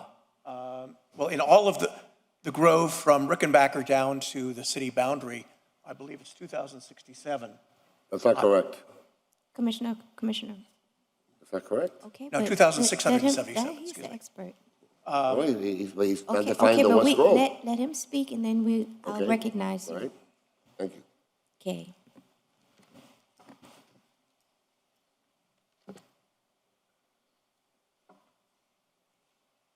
In Coconut Grove, defined as, Basically the NCD2. 2,647. In the NCD 2, not including NCD 3. What's NCD? There's two NCDs. The NCD 3 is rest of Grove. NCD 2 is West Grove. Well, I don't have the one. Okay, the you don't know break- that barrier. breakout. The boundary is basically McDonald, which is 32nd, everything west of that, all the way to US 1, Coral Gables, and with the southern border being Franklin. I'm sorry, we only have the statistics for the entire Grove, and that's 2,647. The population of 114, which is in the Bird Avenue Triangle, if they were to be taken into an, would you say that they are part of a cohesive voting bloc in the West Grove? Would you say that the African Americans of the West Grove vote in a similar manner for similar interests? As the rest of the Grove, yes. Yes. Because the issues, of course, displacement, gentrification, social justice, affordable housing, they're looking for not a black commissioner, but they're looking for someone to solve those issues, and they vote as a block. Now, if 114 were taken into another district, and it's not to say that it's Hispanic, white, or anything else, but they are now no longer part of this cohesive voting bloc, does it dilute the ability of that bloc to have the strength of its voice to be heard? And of the 114 that's moved into what is a 90% Hispanic district, will they be able to advocate in the same way for those issues that they care about with their actual direct neighbors in the West Grove? Well, in terms of whether they'd be able to advocate, I would assume they would. I mean, Effectively as a block. Commissioner Russell, I don't know that Mr. DeGrande could answer that question. I thought that's the core of Right, but this he's keeping- handling the redistricting. I don't know if he can answer Oh, the then you- intent of voters and how they will advocate in, do you have another question? Yes, then my point is, I believe that by removing that 114, we shouldn't be, if we don't have to, we shouldn't remove a single African-American from a cohesive voting bloc of an African-American community that is under the attack of displacement and gentrification. We should do our best efforts to hold them together. If they need to be broken up by law of equalization of districts, absolutely. That you can represent, right? Commissioner, Come on. you're out of order. Well, They are a cohesive voting bloc with a natural boundary of US 1, and that's why Sure. my worry is that as they get sent into another district, they lose their voice. Not that they get poor representation, not that they will be treated poorly Maybe by another better. ethnic group, Commissioner, please. but that they lose their ability to advocate with their like-minded voting bloc in their neighborhood, their physical neighborhood. It's a straw man argument. But come on, And come whenever on. I'm Don't- ready, whenever you're ready to recognize me, I will. Wait till Thanks. he finishes. Are you finished, Commissioner? I'm finished. That's the basic argument of why I don't believe that Bird Avenue Triangle should be removed from the West Grove. If I may respond to that. Please. It's not just the 114, the 1,597 may have different points of view than some of the folks on the other side of US 1. I mean, we're actually moving more African Americans into D4 from the north of US 1 than we are from the south. Into where? From the north of US 1, we're actually moving more African American residents into D4 than we are from the south. Now, my job, Commissioner, in regard to my presentation, as a consultant, if there is an allegation that the plan is racist and therefore flawed and illegal, it is my responsibility to respond on the record to that. We're not saying that. Yes, did. No, and then I must respond. I am not saying that your plan is racist. I'm saying that your plan may marginalize a community because the African American residents on the north side of US 1 have a complete different issue than the African Americans on the south side of US 1. How do you know? How do you know Oh, that? hold on. You're out of I order. believe this is You're a healthy out- discussion. It's a you're healthy How do you discussion. know Out that? of, Commissioner, you're out of order. Okay, thank Mr. you. Manager, I- Mr. Manager, what's the timeline on me having the ability to cut the mics? No, I can't. I mean, right. Okay, just, this is an Mr. example Manager, I'm of sorry, why we I can't need hear that. you. Okay, But I think this is healthy. okay. I'll get back to her on the timeline. Commissioner Russell, you have expressed, and I allowed you to, but you've made that clear to Mr. DeGrande, Mr. Cody, right? You understand? You understand where he's coming from. This is important to him and his constituents with respect to the 114. But he mentioned something that is, I believe, incorrect, I that I'd like don't to think challenge. we need to be so sensitive about every single word that's said. I mean, No, it's- what's important is that you don't want your district cut up. But why is but- important? Because I'm trying to make the Okay. case to all of you why it shouldn't. Right, be. no, but I understand. I understand. And I'm not trying to cut you off, but I don't think we need to go back and forth Okay, about last statement then? racism, and no one No, up here that's is my trying to point. be It's racist. not- it's not No racist. one is That's my trying to be point. racist up here. It's not. Right. If I could just then make my last point. You know, between- sticks and stones. No, I'm not trying to cast that. Okay, I'm just saying, you know. African Americans who live in Golden Pines are not facing the same level of gentrification and displacement as African Americans south of US 1, as they are surrounded by Coral Gables on one side and the wealthier part of Coconut Grove on the other.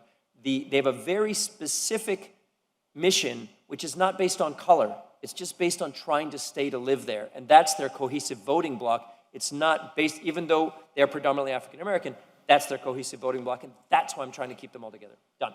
Good, And thank as I you. said, that's a policy issue for all of you to debate. Right, okay. Now, Commissioner? No. Nothing? Are you sure? May I answer when he Do you mentioned have Golden? to? Do you have to? Okay, yes, I have You to. have to. I'm ready to You're vote. mentioning, and you're taking the victims of a position here that it is a difference in gentrification in Coconut Grove than it is in Golden Pine. That's not true. The residents in Golden Pine are being gentrified, but all of those new investors that are coming in, being them black or being they Hispanic, you see, and I'm going to make this very clear.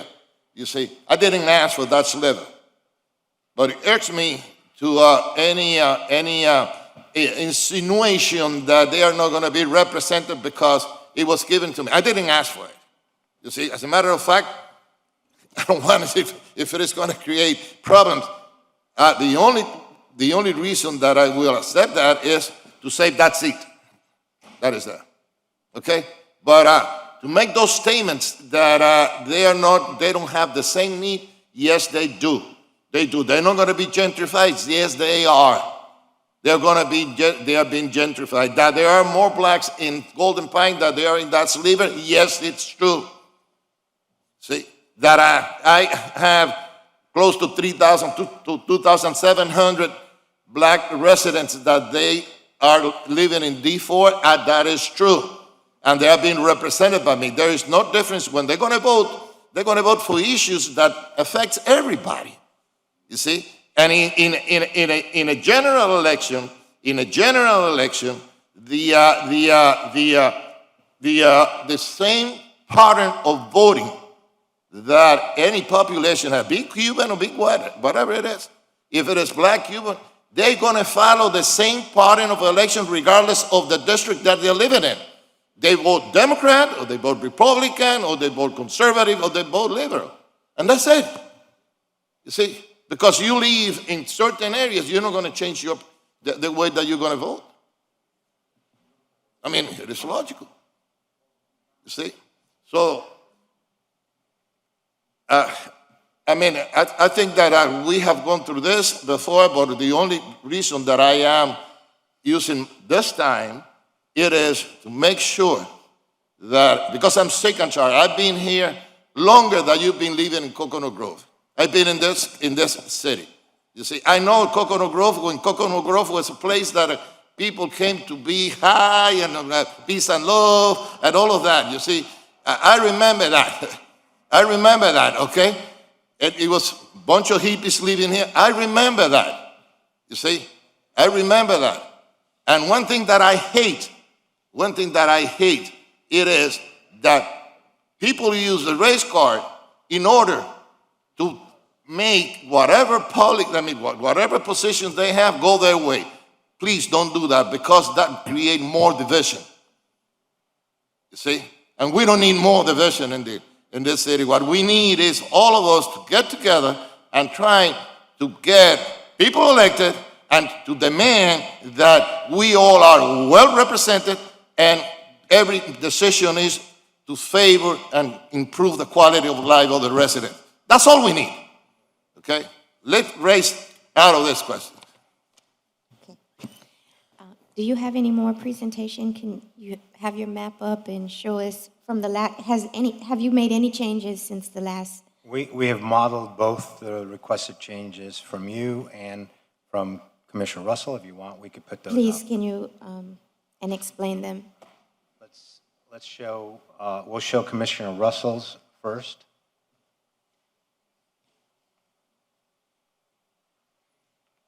And yours, Commissioner, as we discussed, we had done the dividing line at 7th, but you indicated that there may be additional changes you'd want to do, so we're just going to show what the proposal is, and then we can have a recess and have those additional modifications. Okay.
Yeah.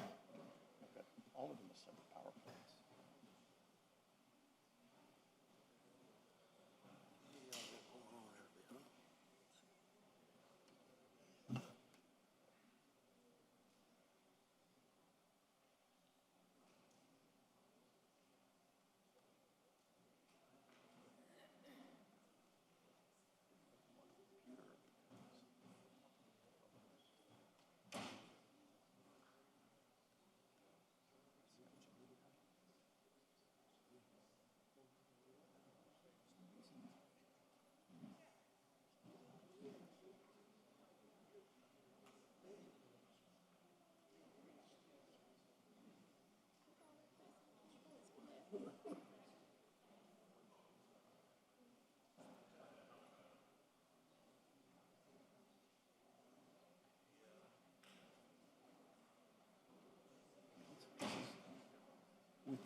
Madam Chair, whenever you're ready.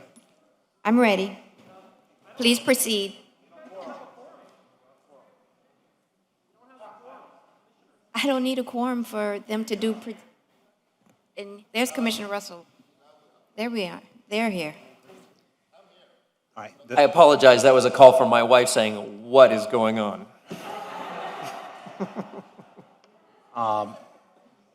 Okay, so the first alternative was to keep the areas south of US 1 in D2 and then adjust D3.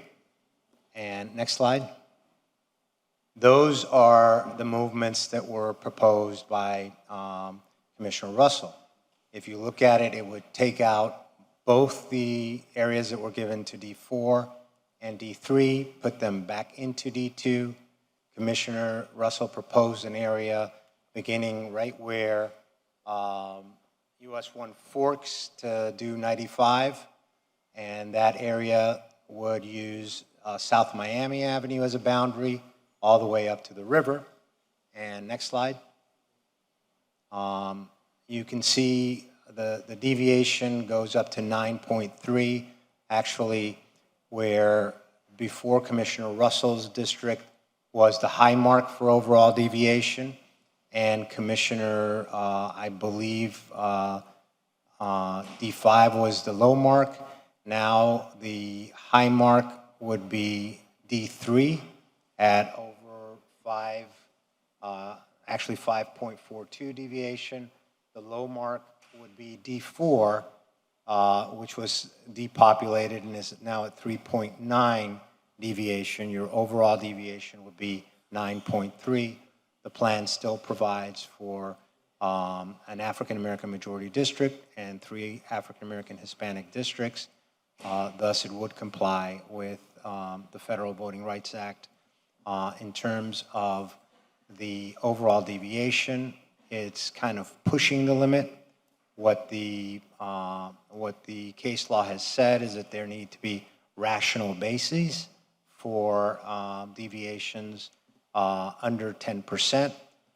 You can certainly make the argument that keeping the grove together is a rational basis by which that deviation would increase. Does that conclude your presentation? That concludes the presentation as to Commissioner Russell's proposal. If you give me a couple of minutes, we'll load up your proposal.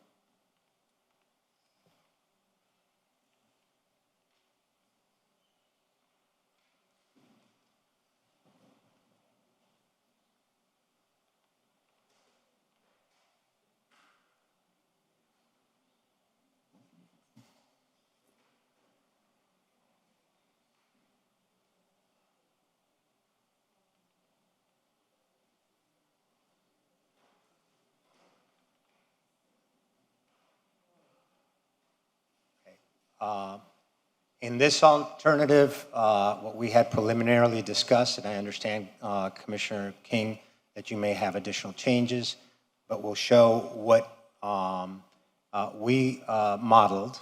Next slide. If you look at the area that had been initially moved into D1, included all the way down the river using I-95 as a border.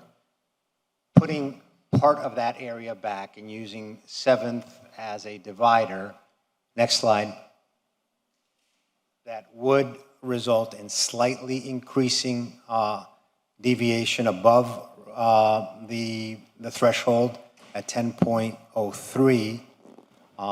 Next slide. It would also, although it would still have, in terms of total population, the total African-American population would still be above 50%. Next slide. The voting age population would drop to 49.01. Now, as I said in my initial presentation, there are ways to address that, to make sure that, A, we rebalance District 1 and also bring up the Black VAP. I understand, Commissioner, that you may actually be looking for less of that area in terms of what the wharf is, and when we take a recess, we could work on that better, and maybe that would resolve the problem. Maybe. So those are the two changes that have been proposed. Those are the two changes that we have modeled. And does that conclude your presentation? Thankfully, it does.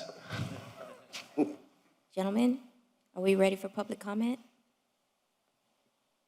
Commissioner Reyes, ready for public comment? I'm ready.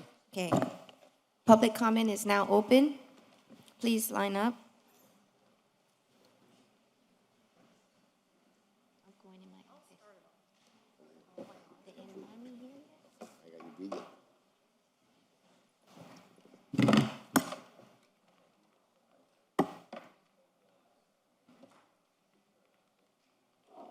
Good morning.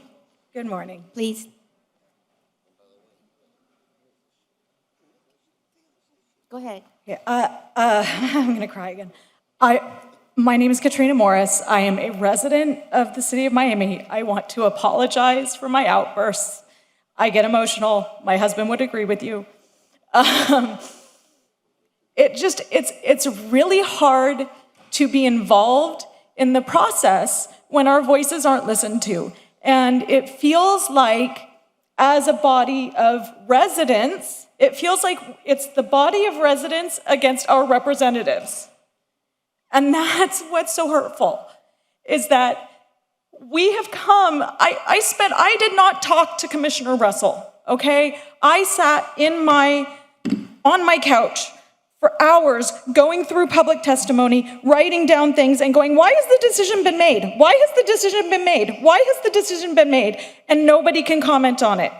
And so it is hard not to jump to conclusions about why decisions are being made when they seem like they've been pre-made and that the arguments are all in support of that decision. And that when the residents come in and say, hey, can you consider us? And then we're told we're activists. And I don't know what else to do. And so I jump up and I go, I'm leaving. And then I go, no, wait, why should I leave? I'm the resident. I'm the one you're representing. I don't care if you don't like you and you don't like you and you're mad at you. We are not poker chips. We are not pawns. We are people. That's all I have to say. Good morning. Madam Chair, I'd like to wait until Commissioner Reyes, who I respect a lot, comes back to the podium because I'd like to see how he reacts to what I say. Thank you.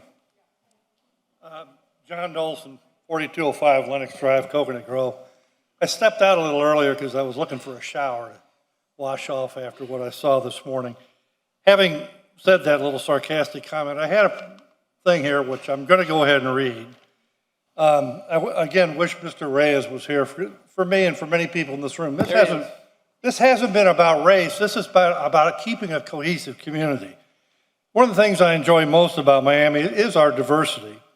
We're a city of immigrants from across the globe who have fled here so the voices could be heard over the edicts of autocratic dictators.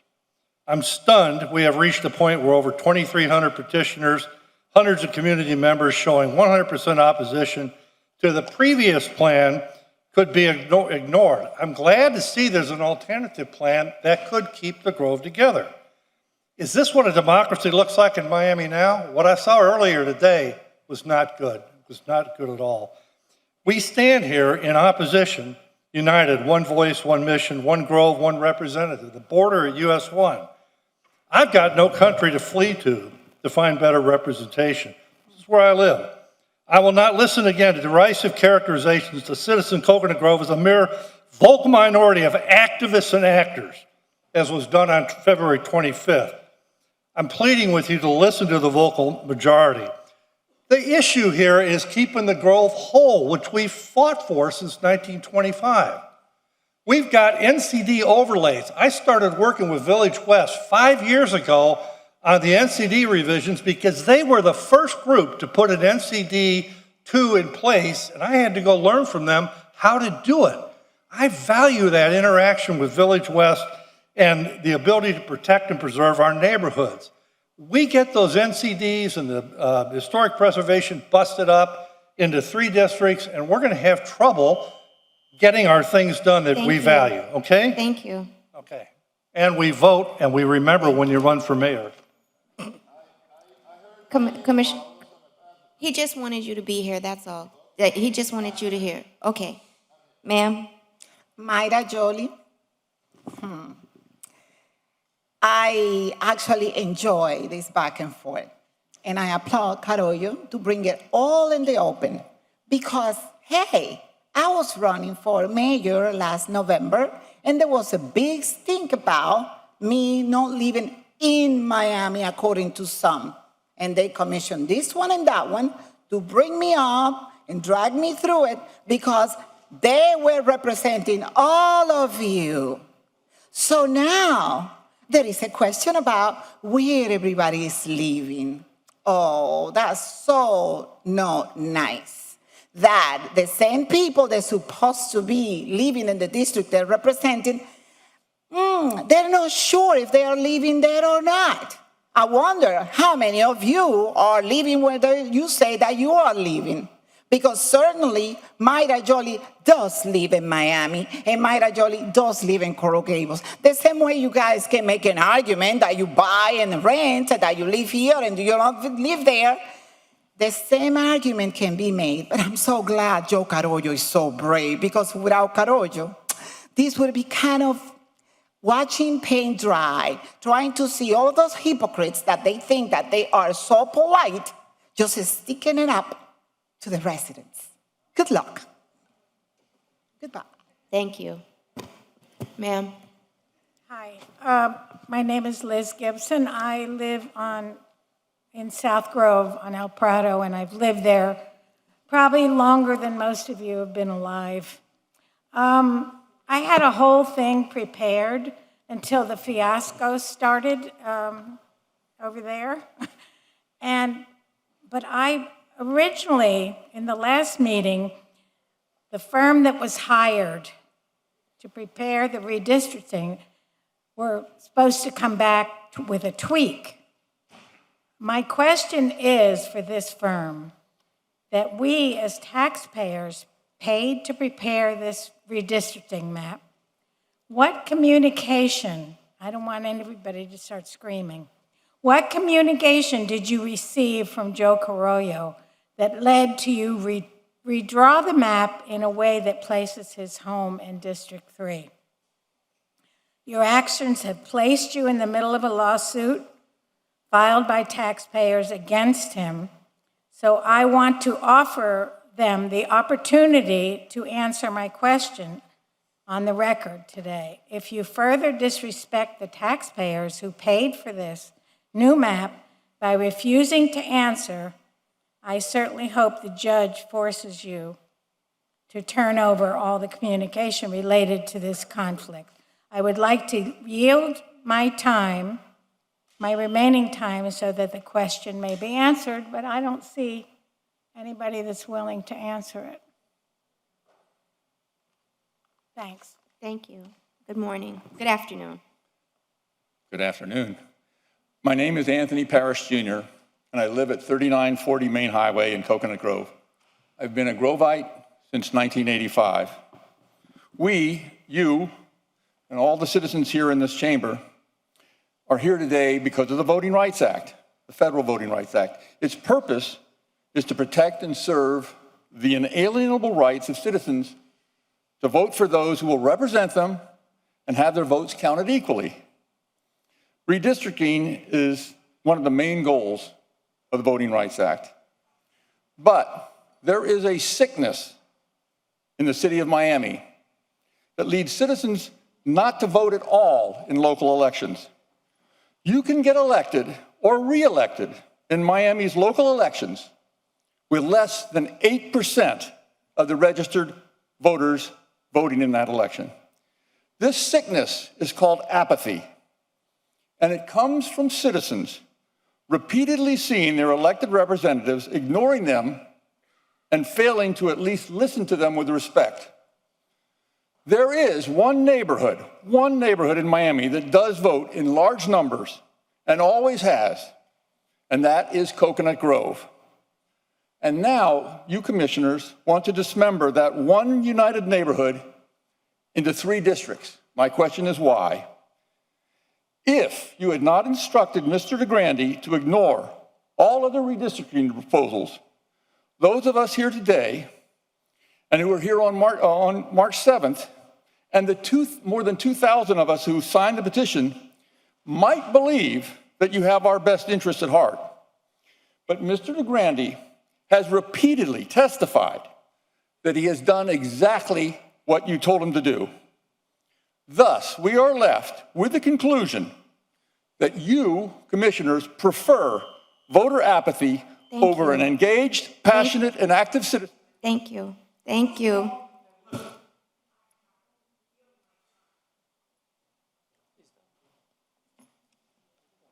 Next.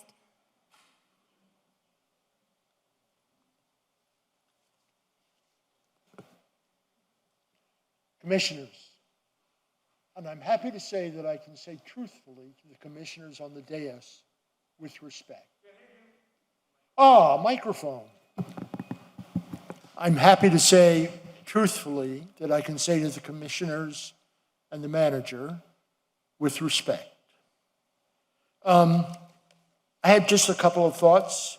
I think that you haven't kept in touch with the public enough in this process. I know you had a bunch of meetings at the end after basically it was all presented.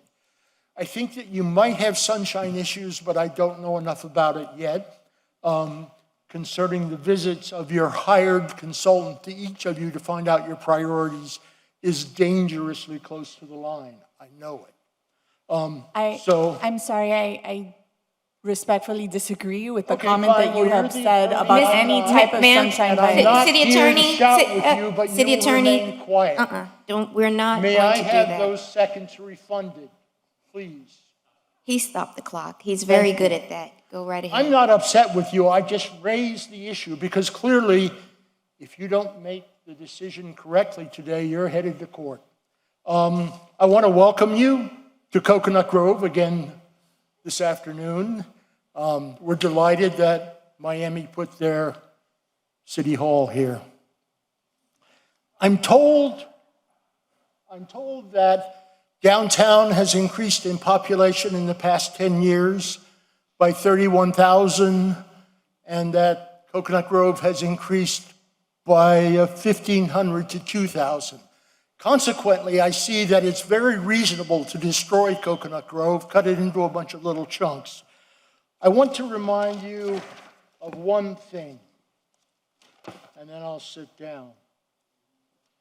Be very, very careful in terms of the future to not use a law that was defined to be equitable to voters to get your own way. You can't do that. It's just not American. I respect you so much, Commissioner Reyes. Thank you, Ms. King. Thank you. Thank you very much. Good luck. Hi, my name is John Howell.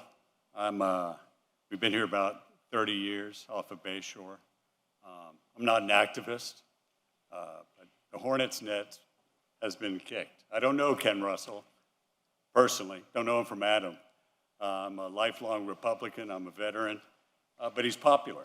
He gets reelected, and people like him. And what we love about the Grove is we've got crazy hippies, and we've got uptight Republicans like me. And we get along. Little to no crime, great schools. It's a great place to call home. But this has served us extremely poorly. We're way over our skis. And as a Republican, this morning was very uncomfortable. It's all about comedy, compassion, and competence. And I tread cautiously because it's a poor decision. Thank you. Good afternoon. My name is Debbie Dolson, 4205 Lenox Drive, Coconut Grove. I support one Grove, one voice, and one district with a boundary at US 1. Coconut Grove seems to be the only neighborhood voicing concerns about this redistricting, the redistricting maps, and we're less than 10% of the entire area of Miami. There are alternative redistricting maps that Mr. Grandy has confirmed meet all the legal requirements. Commissioner Reyes, when you were first elected, my husband and I spoke to you right here, right back there, and we welcomed you to the dais. And you told us that your goal was to not be just the commissioner of your district, but of all of Miami. You've heard the hundreds of public comments and seen over 2,000 signatures opposing the map that we discussed on the 25th. You've received input via email and seen support from the Miami Herald to keep the Grove together. What more can we do? Please be true to your word and be a commissioner that supports Coconut Grove today. I can't. I'm still a commissioner for everybody. Thank Exactly. you. And that is why I'm Exactly. going to Commissioner go with Reyes. my conscience. Commissioner King, I watched your YouTube town hall. Thank you for doing that. And I would like to comment that your Constituent Tuesday is amazing, and I hope all the other commissioners follow suit. During your meeting, you said we can't cut into Little Haiti, yet the maps that we previously saw cut into Coconut Grove. You said we have to maintain the core of the district, yet a core piece of Coconut Grove was being removed. You understand the importance of community. Please stand with the community of Coconut Grove today. Thank you. Thank you. Morning. Hello, my name is Lynn Fecto. I live at 2542 Swanson Avenue. I've been a Grovite for 47 plus years. I want to just say, falling back in the beginning of this meeting, that Commissioner Carollo, I couldn't believe what he did this morning. Our community deserves better than what he demonstrated today. We deserve to keep historic Coconut Grove together. I think they should all listen to the people. Last time I spoke, Commissioner Carollo got up from his seat and didn't come back till we were done. Now, presently, he's missing again, and so are two of the commissioners. I really wish that people would come and sit and listen to us. We listened to what they had to say.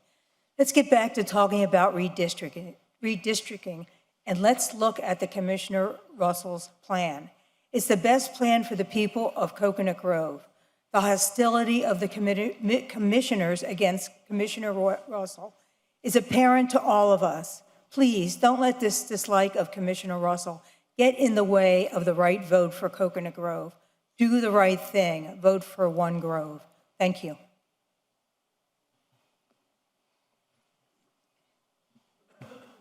I have here more than 50 pages of petition signatures. This represents the voice of over 2,300 people who are in opposition of the current redistricting map that breaks up Coconut Grove. This has come through awareness generated online, offline, and through hundreds of conversations with the residents of Miami. This is the work and effort of hundreds of people to not only sign this petition, but also to share it with their friends and family, to show up to this meeting today at 10 a.m. on a day that is a work day. None of this is easy, but we really, really, really care. The people who signed this petition represent people from all over Miami, not only Grove residents. In all of my conversations, discussions, and engagements, I have come across only 4 people who are in support of the current map. 3 of them sit here in this commission, and 1 was a resident I met.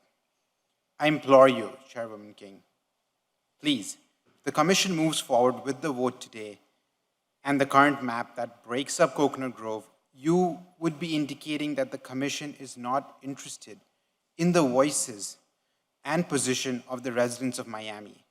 It would be a signal that engagements, petitions, and even making time on such a day cannot influence this commission's decisions. It would reflect poorly on the citizens' governance and reaffirm the opinions of so many skeptics. I have not received any kinds of funds from anybody, and I'm proud today to be able to submit these to the commission. I'm not connected to any political interests, directly or indirectly. The intentions of the residents who signed this are pure and in opposition to the map being presented today.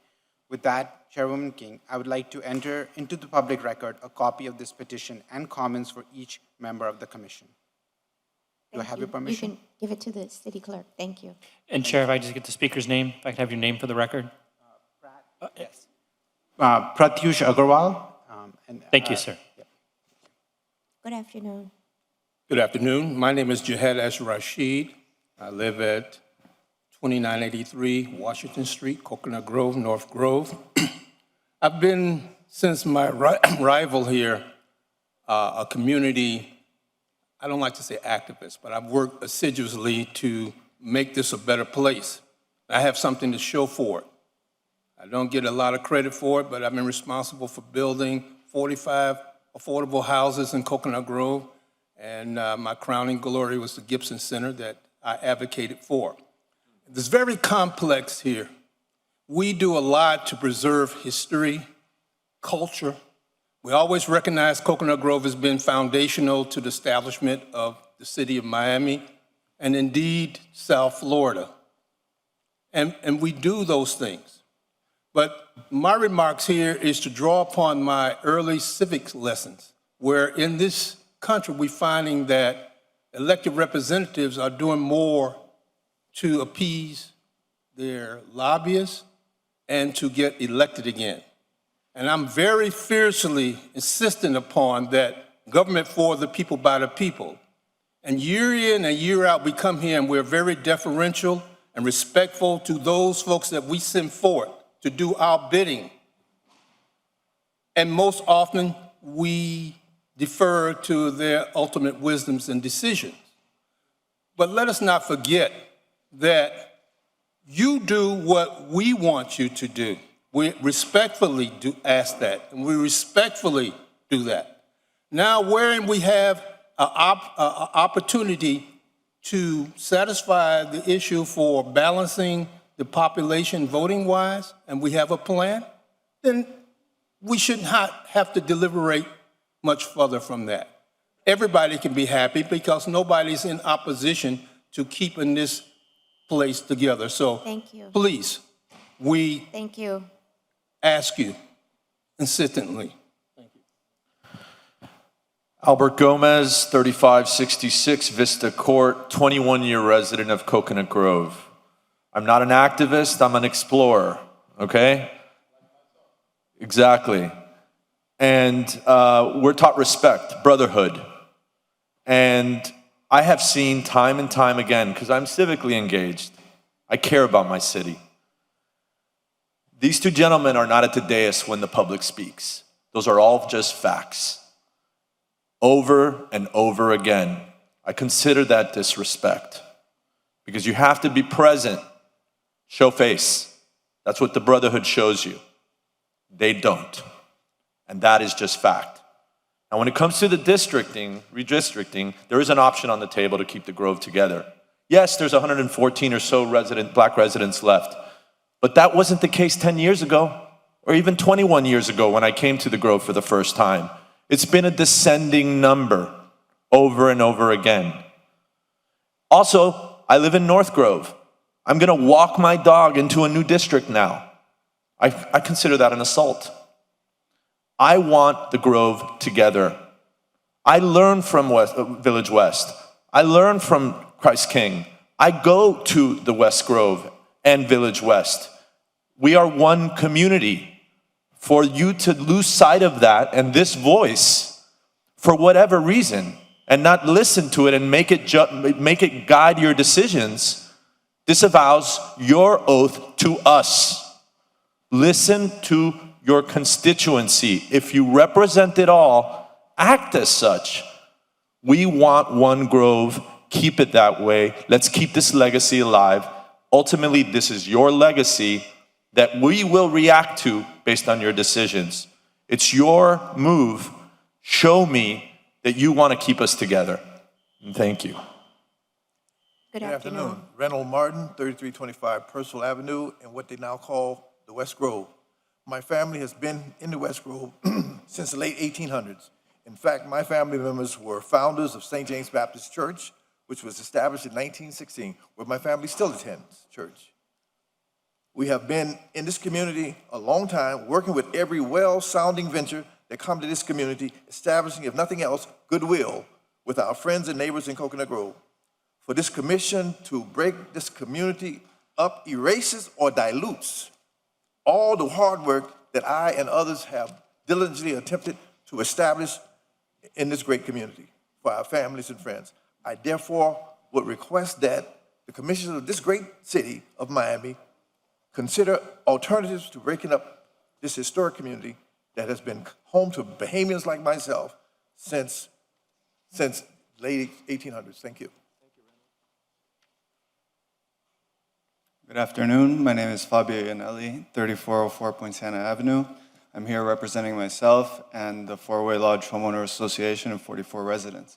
I wanted to bring it up to the commission that we vehemently oppose the proposed subdivision and redistricting of Coconut Grove. We are definitely ones for keeping the Grove intact. I've been here for the last 30 years, and I think it's very important to maintain the Grove that I met when I first moved to Miami and have learned to love. I think it's important that the commission also consider possibly adding more districts, actually, which would actually fall more in line with cities the size of ours and also allow for the new districts to be properly represented. Thank you. Thank you. Good afternoon. Hey, good afternoon, Senator Dwight Bullard. For the record, I am one of those activists. I represent an activist organization known as the NAACP. It's been around a few years, maybe you've heard of it. I'm the president of the South Dade branch of the NAACP, and we respectfully cover the area known as Coconut Grove and stand in complete solidarity with all the residents and believe in a one grove. One thing that was glossed over during the presentation earlier was the notion of the Voting Rights Act and its desire to maintain what is called communities of common interest, right? If we recognize that Coconut Grove is a community of common interest, irrespective of race, irrespective of ethnicity, orientation, or any other thing, then the maintenance of that neighborhood as a historic neighborhood within the city of Miami, which, by the way, is made up of multiple historic neighborhoods, that it never seems to be like, if we were having this discussion about Liberty City, there'd be complete outrage and people would be like, this is nuts. So the idea that we're having this discussion about one of Miami's first and most diverse communities of common interest is appalling. We have to maintain the Grove in its configuration. We know the historic boundaries, so let us not argue with semantics about borders. We know exactly where the Grove is, we know exactly what the Grove has been, and it must be about the maintenance of that. I just want to say that we have, as a branch, have emailed each one of the commissioners with our concerns around both District 2 and District 5 and the maintenance of those historical districts to make sure there is diverse representation on this dais. Thank you so much. Thank you. Good afternoon. My name is Elliot Durant, and I'm here representing the Coconut Grove Chamber of Commerce. I'm on the board of directors representing my president right here, Alan Campbell, and the chairman, Monty Traynor. I am probably the only French West Indian and Bahamian on the board. And I'm also speaking for Ms. Sue Connell, as we find it a bit disrespectful that a couple of the commissioners are not here to hear us as we heard them. May I please present this, and I'd like to present it to the commission and give you copies. Whereas the City of Miami's District 2 has traditionally always included the entirety of Coconut Grove, whereas the Coconut Grove Chamber of Commerce, founded in 1946 and located in the neighborhood of the City of Miami's Coconut Grove at 3059 Grand Avenue, Miami, 33133, is within the City of Miami's District 2. Whereas the City of Miami City Commission is entertaining a vote that will break up District 2 into 3 districts, with parts going to District 3 and parts going to District 4. Whereas there is no clear definitive reason for the purpose of this breakdown, and this breakdown could be construed as gerrymandering. Whereas the current District 2 Commissioner, Mr. Ken Russell, has indicated the importance of keeping Coconut Grove within one district, one grove. Whereas the Coconut Grove Chamber of Commerce has always worked closely and supported our city's District 2 commissioners throughout several decades in championing legislation for the entirety of Coconut Grove. Now therefore let it be resolved that the Coconut Grove Chamber of Commerce stands by and endorses the opinion of our District 2 Commissioner, Ken Russell, in maintaining Coconut Grove in one district. I also, on personal note, my great-grandfather is the first black man to graduate the University of Pennsylvania School of Divinity, commissioned by President Ulysses S. Grant to be the founder of the Freedmen Bureau with Mr. Douglas. This, I'm sure, he's looking down and wondering why, so many years later, this is going on. Please, keep this grove together. As a member of Christ Episcopal Church, as you heard Ms. Gibson, please keep us together. Thank you. Renee Schaefer, 2571 Lincoln, Coconut Grove residents for nearly 50 years. I want to thank you. I think you perceive that we are more than just voters.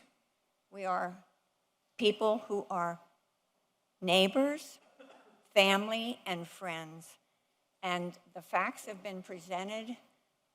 Our voices have been crying out for weeks. We ask you to listen to them.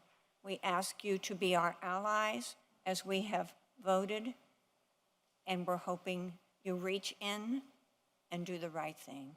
Thank you.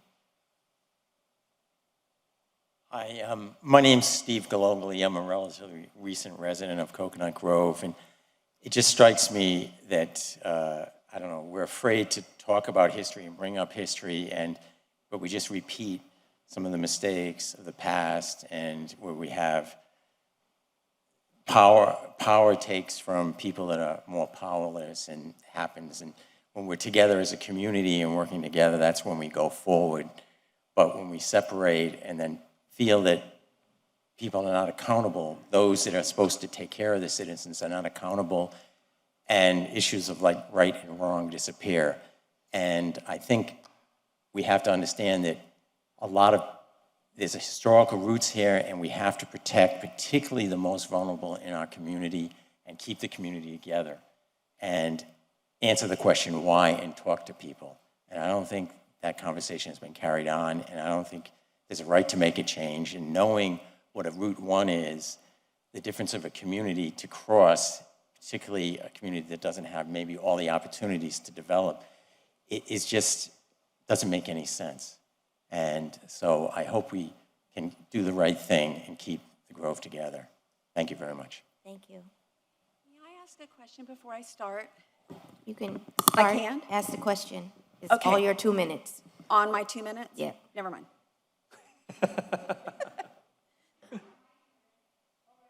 I'll give somebody my question in a minute when I'm done. Someone just offered you their time. Am I allowed to do that? Come on Chair, forward. Chair, if I could have the person who wants to donate those 2 minutes to please come to the podium so they can state their name on the record so we can find their speaker sheet. Sweta Janampali. You got to pull the mic. I got to hear you. Sweta Janampali. Okay, so my question is, I see 2 empty seats. They had a lot to say when there was debate going on. So I'm wondering where they are and if they will be allowed to vote on this issue as they've decided to leave and not listen Commissioner to the constituents. Carollo is not voting, and that is why he is not here. Okay. How about He's voting. And he typically watches public comments from his office. is that customary? That's it. I answered your question. Okay, Keep going. I apologize. Okay. I can't defend him. I just gave you. Okay, all right. No, thank you. Thank you so much. So I'll get started. My name is Cherie Cole. I live at 2915 Jackson Avenue in the Center Grove. I'm a native Miami, so I've been here close to 60 years. I've lived in Coconut Grove for 28 and a half years, and I am absolutely opposed to this plan. Ken, thank you for your service and tireless advocacy for our sweet little village. We are grateful. You have reminded us today it is always best when they go low to go high. And I want to thank you for your professionalism. I am shocked at what I saw here this morning. I've never witnessed anything quite like this. All these accusations going around, and I want an investigation. That's not what we're here for. That should have never happened here. So I hope you'll figure out a way to let that never happen again. Our time matters too. I would remind each of you that you are here to serve the voters of the city of Miami. We are seeing this type of redistricting happening all over the country, and I would just say I question the motives of these who have sought to change our village. Coconut Grove is not broken. It doesn't need to be fixed. In fact, I feel that we're probably a city, a little village that could be a model for the whole country. Look at our beautiful city that we're getting ready to chop up, which I hope we don't. The Grove is unique. It is one of the oldest communities in Miami. There are families that have lived here, generational. The Monroe family is one of those families. There are so many families that are like that. There are schools in Coconut Grove that are older than every person in this room. There are churches as well. We support each other and work together as one community. We have a net office that goes out of their way to answer calls, speak to us, hear ask us what our issues are, and work to solve them. I went into McDonald's on Wednesday. There was Commissioner Lewis. There was so many officers asking us what we thought. There's a new vehicle with rainbows for it to be an ally to the LGBT community. That is a community. And I question why in the world we would want to break that up. It's just not needed, and it's not wanted. I just have to say, I'm so proud of what is happening in Coconut Grove. We are growing and changing. We're working together. We're advocating for each other. The churches work together. That's a community. We know each other.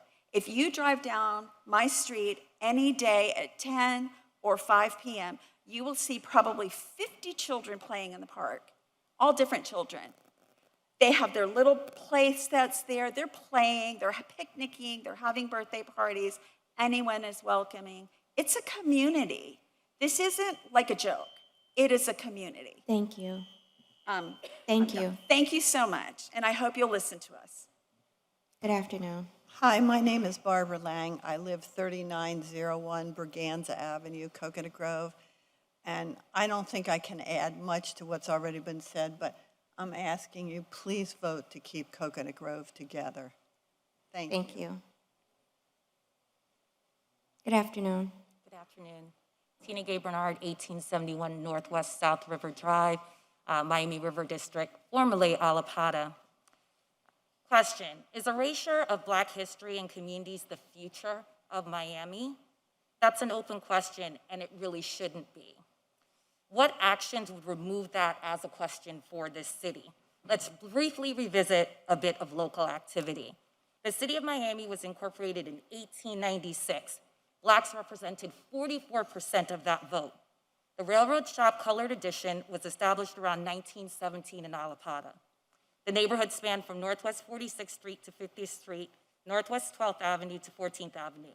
The all-Black community was otherwise surrounded by an all-white neighborhood. On August 1st, 1947, police sped into Railroad Shop wielding shotguns, putting the Black families who owned their land and homes out into the rain with nowhere to go. It was an organized effort by the white community who used their political connections to get rid of the Black neighborhood they felt was too close to their own. White residents lodged complaints with the city of Miami and the city's and the county school board. Both bodies intervened to take the Black-owned land through eminent domain. The residents of Railroad didn't receive the privilege nor the courtesy of a curfew warning. Seem familiar? This is not the only neighborhood in Miami that has been usurped, nor is being gentrified. From Little Haiti, being called Lemon City, the Magic City Innovation District, to Overtown. This is not a Miami for everyone, as Mayor Suarez likes to erroneously flex, while encouraging socioeconomic disparity and overdevelopment. It's hashtag Miami for gerrymandering, and it must be stopped. Keep Coconut Grove together, hashtag One Grove. Thank you. Good afternoon. Jonathan Trutman, 3650 Royal Palm Avenue. Honorable Commissioners, I don't have a lot to add here, and I'm not going to go into the voting rights issues, all of which have been spoken quite eloquently to. What I will say, as a second-generation Miamian, I went to Ransom Everglades Middle School, Ransom Everglades High School. My family went there as well. This is a community and a place. And as I returned back home from 10 years in New York to Miami, I wanted to come back to a community as a place. As I talk to other people and try to bring startups and corporate entities here to try to make this a better place, they come here because it is a place and it has a history. Please do not destroy that place and destroy that history. Coconut Grove is the seminal area where Miami was founded. It was founded by immigrants seeking a better life, as many others have come. Please keep that story and that history together. And I would ask my fellow citizens who are here to stay for the vote if they can. I have given up my day of work to be here, and if it is possible for you to do so, I would ask you to do that as well. Thank you. Thank you. Good afternoon. My name is Clarice Cooper. I reside at 3735 Oak Avenue in beautiful Coconut Grove. I am a native Miamian and a lifelong resident of Coconut Grove, which is almost 72 years. I'm also the president of the Coconut Grove Village West Homeowners and Tenants Association, also known as HODA, and I'm representing our executive board to restate our opposition once more to the original and revised versions of the redistricting plan.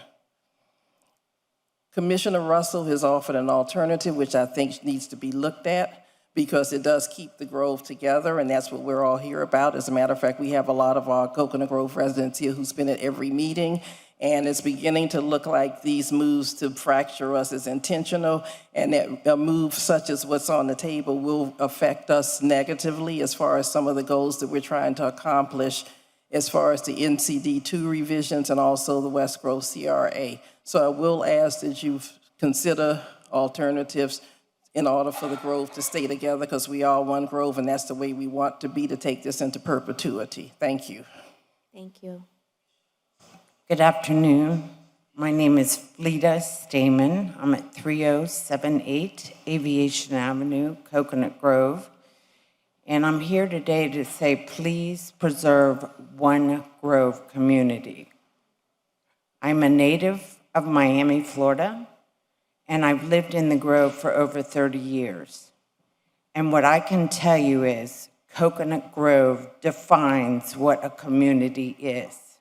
And I was stunned to find out through our representatives here that one alternative was proposed for redistricting, and it essentially destroys a community that has been together for a century and a half. That is not representing us. So I'm asking you to reconsider. I understand March 11th is not a deadline, so why we're rushing through this process, I do not understand.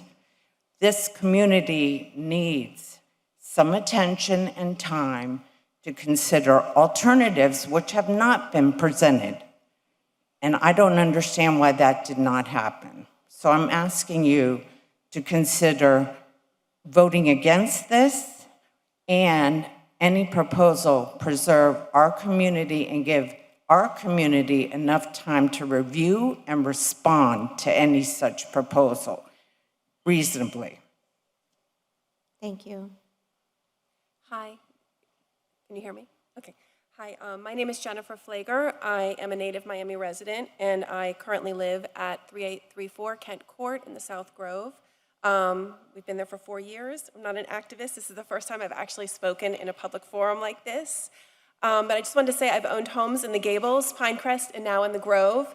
And of all these neighborhoods, my family and I find that Coconut Grove is our absolute favorite. It's a true gem.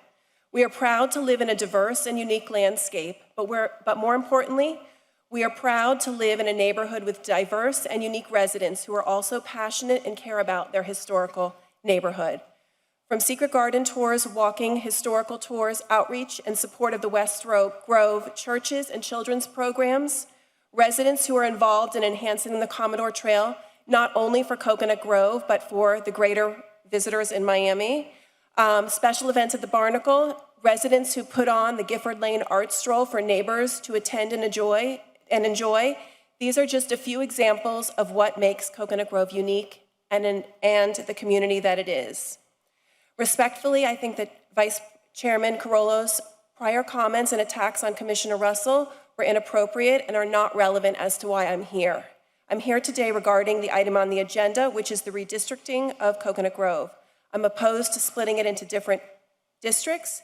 I would like to see it remain as one Grove with the historical boundary of US 1 staying as it is and keeping the West Grove intact, following Commissioner Russell's plan. His plan makes sense, and P.S., I've never met Ken Russell before.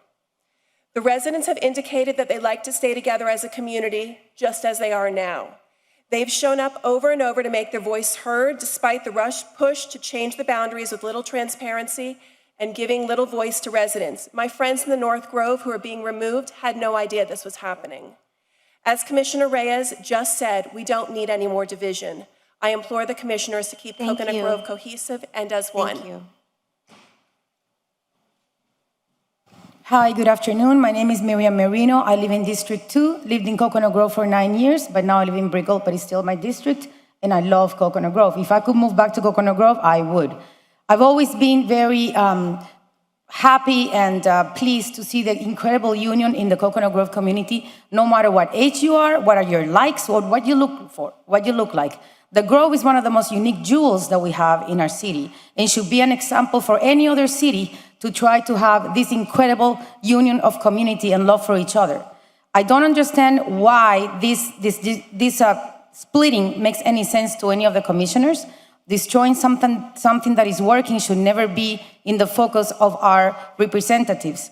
I was at home streaming all of this, and it got me so upset when I heard many comments here of defamation of character, accusations without any base, our attorney allowing it, and Mrs. King allowing it too. So I had to get dressed and come here. Mr. Reyes, you said twice that you would vote any which way as long as you would keep that seat on. So are you voting to keep that seat, or are you voting for the people? Let me finish. For the people, let me finish. Commissioner Let me Reyes. finish. For the people that you're supposed to be representing as a commissioner for the city of Miami. You already see everybody here complaining. You know that we have over 2,000 signatures.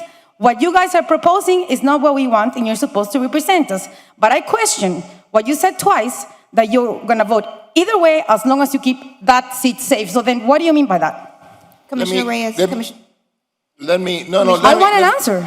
In my 2 minutes. He represents me, I want an answer. Let me answer, and you are very aggressive. Let me tell you this. You see, one thing that I want to make clear, I want to keep that plate. But one thing, hold on. Now I have the microphone. I still have my 2 I minutes. have the microphone now. You ask me, and I'm going to answer. One thing that really amazes me, that nobody here cares that we shop at Shenandoah in 7 pieces. Nobody cares that we chop Silver Bluff and all the other good neighborhoods that they have been solid and being neighborhoods that have been in the city of Miami for a long, long time. Nobody cares about that as long as you keep Coconut Grove. And one thing that it is misrepresented here, it is that we are destroying Coconut, by going to any other district, Coconut Grove ceased to exist. You see, that sliver is not going to go to Shenandoah or to Flagami. What we're trying to do is to maintain diversity and trying to do whatever is right. And you should understand that Coconut Grove or any other neighborhoods that are part of the city of Miami have been cut in half and in 3 or 4 pieces in order to maintain diversity. And that is my point. I'm going to vote for what is best for the city of Miami. I'm going to vote my conscience, okay? Just to keep that seat? No, I said that I am going to keep that seat. And if it, by any other plan weakens, and listen to this, weakens the possibility or the probability that that seat is going to be there 10 years from now, I will vote against that. Okay? Thank you. That answer your question. Thank you. Okay. Thank you. Go ahead. Hello. You muted me too. Hi, my name is Kathy Parks, Kathy Suarez, and a whole lot of other things. I'm known as a reverse racist. No, none of that stuff had to go on this morning, but it did. But there is partisan issues being brought to the dais, things that don't belong, and thanks to the chairwoman, she has a really good way of squelching this. The hypocrisy, Coconut Grove used to be one grove, and I am for one grove. I am not for splitting up Coconut Grove, so don't misinterpret what I'm saying. But we were never North Grove, South Grove, Center Grove, and then West Grove. It's not East Grove, it's West Grove. So you might as well go back. And the CRA map is a red border. They couldn't even use blue or yellow. That's insulting. As an activist for that community, and I have spent many, many, many dollars of my own and my brothers who don't live here because we grew up here and our mother taught us we all bleed red. We're all the same, but we're putting focuses in the wrong direction. We have a people problem. Whether it's too many people or everybody's angry nowadays since we've had COVID. And this racism, what most of you in this room don't understand, and I will never understand because I am not brown or black, but if you don't have that skin color, you don't get it all the way. You don't understand what life is like for them. You don't understand the things they live with. And Commissioner Reyes has been very helpful, as the other commissioners were, when a historic designation was being forced upon even some black homeowners. This has to stop. People have rights, but we've gone backwards. We're not people. We're all about another alphabet. This has got to stop. Thank you. You didn't let us speak today if you were planning on going all in. Thank you. Thank you. Hi, thanks. My name is Len Cinto, and I live at 3091 Bird Avenue, and I will be about 20 feet out of District 2 if the current plan goes. I, for many years, was a member of the Village of Center Grove Neighborhood Association. And whether this changes the Grove or not, if nothing else, it's really demoralizing. It's really demoralizing to the spirit of kind of the community activism we put into our neighborhood. And so I'd ask you to, think about Commissioner Russell's plan, keeping the Grove one Grove. But I just want to say one thing about the spirit of the neighborhood, and some examples of that is how everyone else benefits from it. So we just had the Gifford Lane Art Stroll last Sunday. That locally produced event earned about $8,000. And that $8,000 is split for two charities, the St. Stephen's AIDS Ministry and then the St. Albans Child Enrichment Center. So the larger community benefits from the spirit of Coconut Grove. And just don't demoralize that. Yeah? Thank you. Thank you.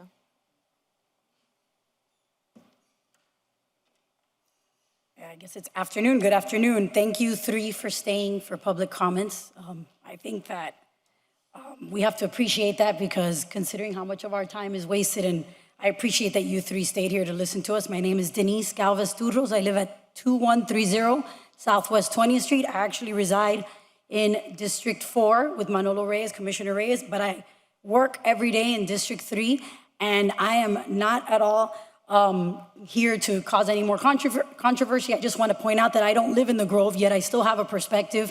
I think that this whole process has been mishandled. I think it's been rushed. There's no upcoming elections. I don't understand why we can't see other alternatives at this point and try to build more consensus in the community.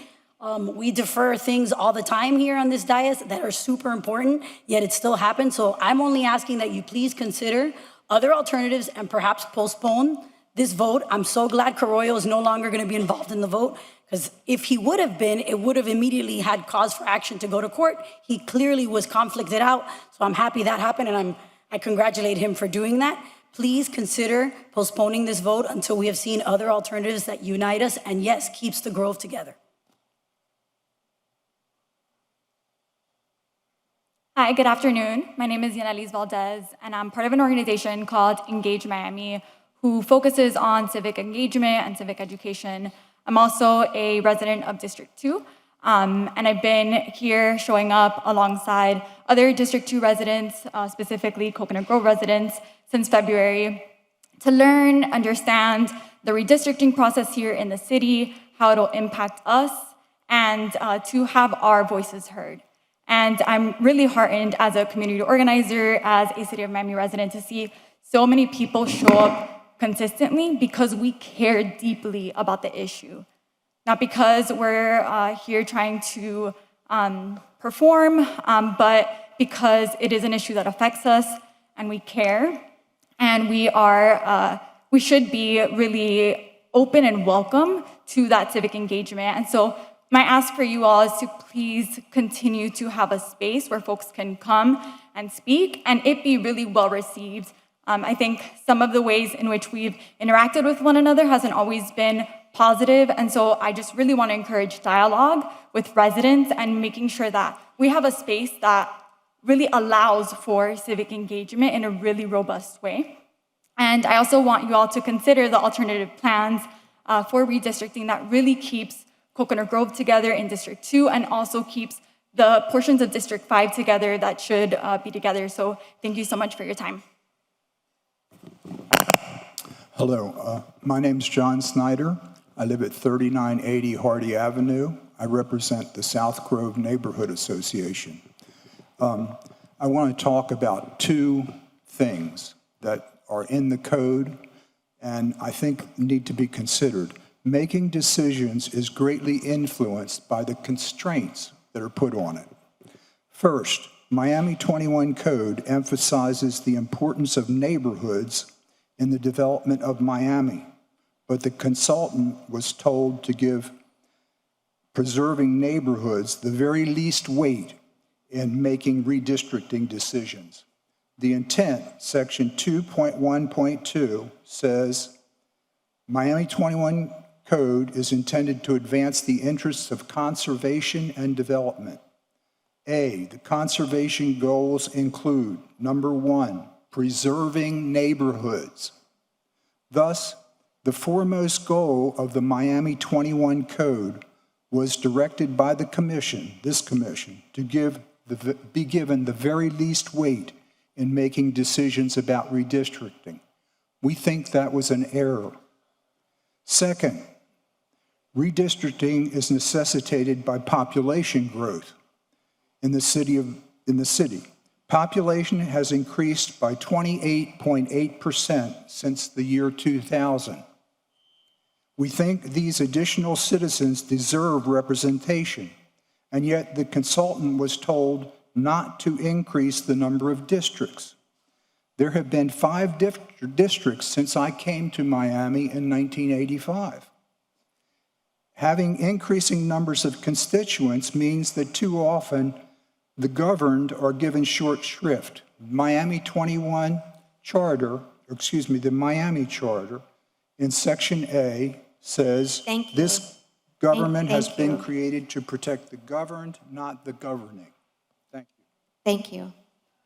Hi, my name is Penny Tannenbaum. I live at 1826 Fairhaven Place in Coconut Grove. I also have a daughter, Commissioner Reyes, that lives in your district. She lives at 2301 Southwest 23rd Terrace. She has intellectual disabilities. We bought the house there so we could provide affordable housing for her and 2 other people with intellectual disabilities. They pay $700 to $800 a month in rent. We basically subsidize the rest of it. I really would like you and your district to stay focused on that district. There's been a lot of good things that have been happening. Trees have been planting, traffic calming items have been planting because people would zoom through that are going south of the city. It's mostly single-family homes. I'd like to see more affordable housing. Lots of them are being knocked down. We need to make sure the codes are followed. I worry that if you take on the area on the other side of US 1, there's going to be high-rises that want to come in, there's lots of developers, all that kind of stuff, and it's going to lose the focus that's really important for that neighborhood, which is still relatively affordable. I also don't want you to think that nobody cares about the other side of US 1. I really care what's going on in Carl Way. It's kind of pretty sad. A lot of the businesses are open. The city needs to try and help revitalize Carl Way. The Grove looks great downtown now, but Carl Way doesn't. I also want to keep the Grove together. It's really important for us. I also have a question, which is for all of you and the consultants. Is there a way, have you modeled, if you do what Commissioner Russell has suggested and what Commissioner King has suggested, can they both be done? Thank you. Thank you. I have one more thing. Thank you. Go ahead. Good morning. Reverend Nathaniel Robinson III is my name. I'm the senior pastor of Greater St. Paul African Methodist Episcopal Church in West Coconut Grove. It's been there for 126 years, and I'm also the chair of Grove Rights and Community Equity, Inc. Other communities are being affected by redistricting. That's been well stated here. But another fact is they're not here advocating to keep their community together, and Coconut Grove is. I hope that that would be considered. I really wanted to talk a little bit about how displacement of people from a district is displacement of votes from a district, and how this commission has voted legislation into the record that has displaced people of color from West Coconut Grove for years, all the way back from major use special permits that led to evictions and displacement of people from the district. Now this redistricting plan will move more people of color from the district. It's unfortunate that the consultant's plan has presented that less than 500 Black residents live in West Coconut Grove, and a simple peek or glance at the latest census data will show that that number is significantly skewed. And I hope that the commission will take that into consideration as well. But really what I want to say is that an alternative map that meets all of the criteria have been presented, and the people are satisfied with them. Alternative maps have been presented that meet all of the criteria, and the people, the residents, are satisfied with them. Alternative maps have been presented that meet all of the criteria. The residents are satisfied with them. Alternative maps that meet all of the criteria have been presented, and the residents are satisfied with it. Alternative maps that meet all of the criteria have been presented, and the people who live here are satisfied with them. Thank you. Thank you. Hi, my name is Cindy Snyder, and I live at 3980 Hardy Road. And I was very interested to see this new rendition of the redistricting map that was presented today for the first time. And that looks like that has a lot of promise. It keeps Coconut Grove together. It goes with to the concept of keeping neighborhoods intact. When my husband and I came here, when he had an opportunity for a job in higher education, we looked very carefully at Miami. We looked around various places. Coconut Grove was the place that most spoke to us. We enjoyed the historic aspect. We enjoyed the tree canopy and those features. We're from the Northeast, and a lot of people are from the Northeast. Anyway, different people from different areas gravitate toward different things. We love the history of Coconut Grove. We hope that it will stay together. We think it would be tragic if it was lost. Thank you. Thank you. Good afternoon. Good afternoon, Elena Carpenter, 1660 South Bayshore Court. Up until the 90s, all those seats that you fill right now, they were at large. And like Commissioner Reyes said, and thank you for staying, he said he represents all of Miami. At the time, that was supposed to be the case, and thank you for staying, Madam Chair. You need to be here. The city of Miami was sued, and based on that lawsuit, the mayor created a blue ribbon committee that districted the city of Miami. I ended up being appointed by the mayor to be part of that blue ribbon committee, together with many, many powerful, important, smart people, smarter than me, like Mr. DeGrande, Al DeCardenas, Al Dotson, many, many people. We hired consultants and created 5 districts. What was the basis of the whole exercise? One man, one vote.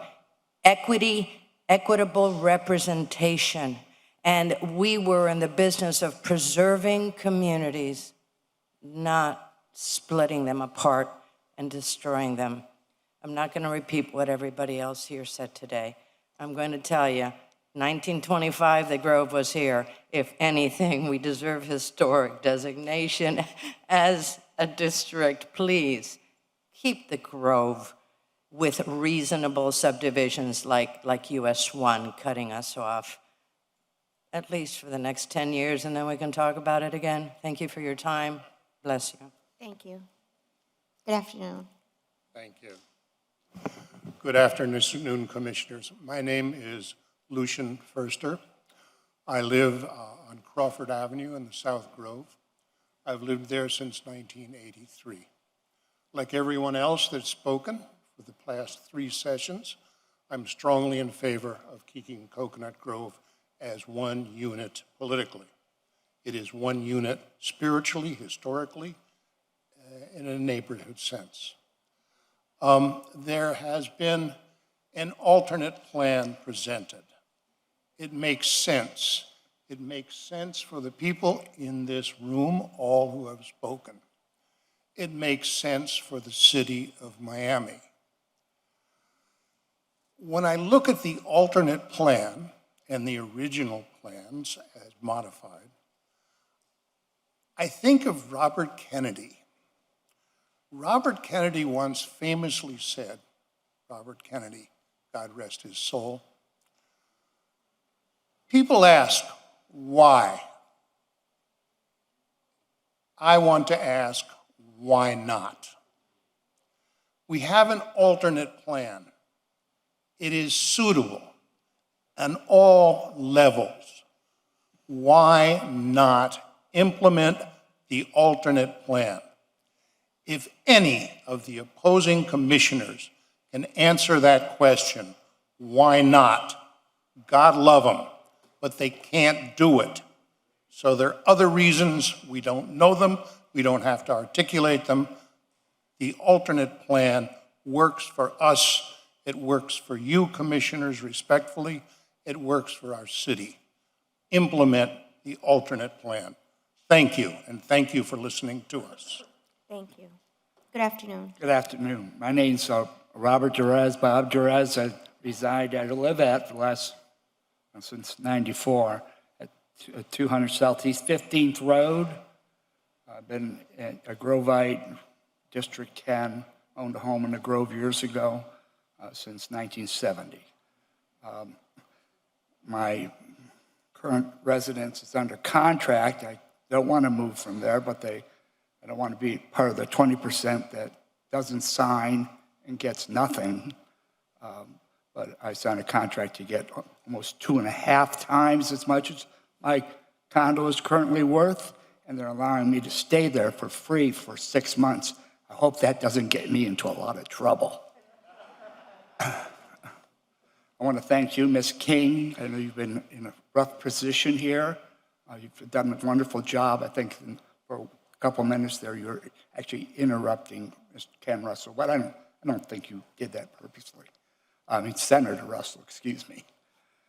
I'm not going to spend time here talking about what's probably going on underneath someplace. You know, like why Mr. Russell, for meeting after meeting, talks about West Grove, and I hear from these gentlemen, what do you mean by West Grove? I mean, couldn't they figured it out by now? I mean, if they're trying to accomplish this to where they're helping the constituents, you would think they would try to understand what the boundaries or whatever. I want to take a moment just to say what a wonderful thing this is, to have so many white, non-Hispanic white people to come out month after month to try to keep their black neighbors from being moved away and taken away from them. I mean, where do you see that, right? No place. And I think I see a few hippies out there. Thank you. Thank you. Thank you.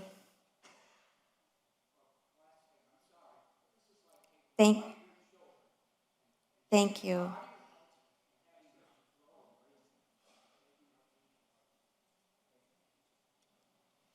Good afternoon. Hi, my name is Cynthia Shelley. I live at 2975 Washington Street. I've been there since 1981. I own my own home. I came to Coconut Grove from Winter Park, Florida. My business brought me down here. I am one of those crazy activists, hippie, whatever, artists, and I had a professional business and it did very well.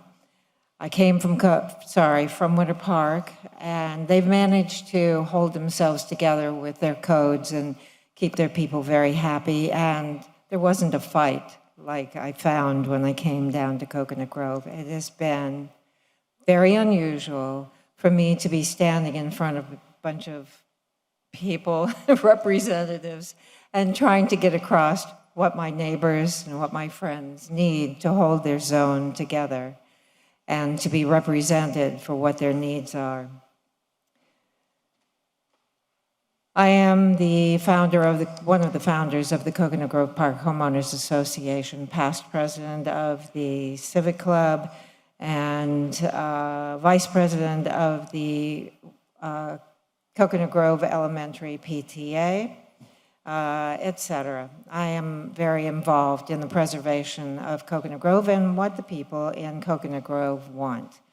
I am one of those folks who believes in we the people, by the people, for the people, and you lovely people have your seats here because you represent us and our needs. And we trust you. We trust that you hear us, that you understand that we've come together. In this short amount of time, we have managed to gather at least 2,000 votes, and this has been a short amount of time that we have found. Thank you. That we have found Thank you. ourselves in this situation. Thank you. Good afternoon, David Winker. I live at 2222 Southwest 17th Street. I am in Commissioner Manolo Reyes' district. I'm a very happy constituent of his. I represent One Grove, an ad hoc group of Grove residents advocating to preserve the Grove's unique history and culture. Mr. DeGrande made clear that the decision to break up District 3 is not necessary, but rather a policy decision of this commission. It is important to note that not a single resident in 3 public comments before this commission, nor in the district meetings that occurred over the last couple weeks, voiced support for this plan. Not one. The people you elected don't want this plan. It is you, the commissioners, that are deciding to break up the Grove against the wishes of the residents that elected you. So if the residents aren't driving this, it begs the question, what is happening? Why is this happening? Not one policy reason has been given to support breaking up the Grove. So what we are left with is commissioners doing this to benefit themselves, which is not acceptable. And I'll conclude with this. We ask again that you listen to the residents. Rather than breaking up this historic neighborhood, we need to add commissioners to service the population growth. So please consider that. Thank you. Thank you. Good afternoon, Commissioners. James Torres, President of the DNA. I'm going to yield my time to Mel from the Grove because it's more of a Grove meeting than anything else. And happy birthday, coming soon, I heard. Madam Chairman, I'm Mel Meinhardt from Virginia Street. Thank you for letting us have this exercise in representative democracy. I want to give a special shout out to you, ma'am, and to Commissioner Russell for putting together town hall meetings that reached out and brought together, in your case, ma'am, not just the people you faced in person, but also through the YouTube. You ground out, I think, about 200 people right now. A great example of bringing people together, listening to your constituents and listening to the people of others. We've had representatives at all the commissioner town halls, and by far and away, the other town halls had a total of about 12 people attend those. On the 7th of February, we were presented the first draft by Mr. DeGrande. Mr. Russell, representing more than 100,000 residents of the city of Miami, asked for discussion on that matter among the other members here on the DS. That went no further. The members, and you can check the video, other than yourself, ma'am, literally turned their backs on the 100,000 residents of the city of Miami, represented by Mr. Russell. You, ma'am, tried to engage the other commissioners and asked them to have some kind of a dialogue about the plan that had been done. They remained standing with their faces away from you and made little motions for you to go away because they did not want to represent or discuss the matter before them. Ma'am, I would offer to you that that is not representative democracy in any way, shape, or form. Subsequently, we have seen town halls, we have seen people here before us, we have seen organizations like the Miami Herald, the NAACP, the ACLU, the Village of Center Grove, all kinds of elected organizations. We've had the Shenandoah neighborhood come and both in this Districts 3 and Districts 4 approach us and say, how can we make this an opportunity, ma'am? An opportunity to undo the compounding errors that Commissioner Carollo described to us last time he was here, when he was part of the effort to create these districts, just described by Ms. Carpenter. Ma'am, this is a fantastic opportunity for these commissioners, you ma'am and your peers, to undo the compounding problems that have occurred here in the city of Miami. We can get ahead of this. Mr. DeGrande has testified, or at least stated several times, that it is possible to reunify the neighborhoods previously broken up in all the districts and still satisfy the Federal Election Commission guidelines and preserve 5 districts. Doggone it. The Commissioner of Elections, Christina White, for the county, has said very explicitly that there is no requirement that the city of Miami complete this process by the 11th of March.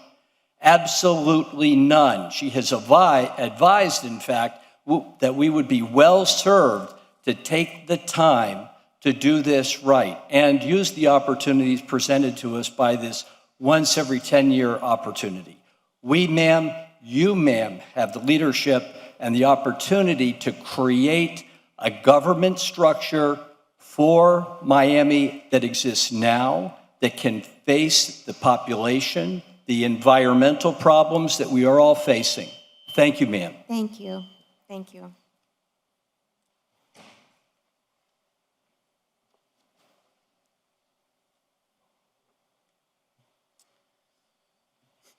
Through the chair, commissioners who have been kind enough to stay and actually listen to the citizens of Miami during the public comment, and fellow Miami residents. My name is Alexander Moskowitz, 2185 South Bayshore Drive, in the very strange gerrymandered portion of Coconut Grove that would be moved from District 2 to District 3, and disappointed about having seen, frankly, the leadership demonstrated this morning by Commissioner Carollo in his opening comments, which were clearly off topic.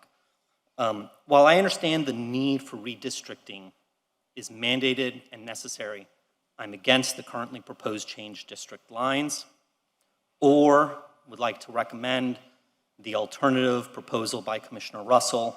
I don't know if it's mutually exclusive with the alternatives that have also been presented by you, Chairwoman King, but if they work together, that's wonderful as well. My concerns, as have been voiced by many of the citizens here, are splitting up of the contiguous Coconut Grove neighborhood, which has been in existence first as its own city starting in 1919, and then incorporated, annexed into Miami as of 1925.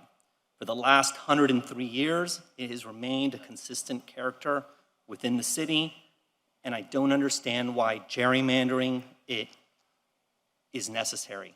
If past neighborhoods have been split as you had raised, yeah, that's a problem. And maybe, as the gentleman before me had suggested, this is an opportunity for this commission to, in fact, reevaluate this. If it hadn't been done before, and there's not actually a firm deadline of March 11th, I don't understand why more time isn't given. While the opportunity might be to have Thank you. Okay. Thank you.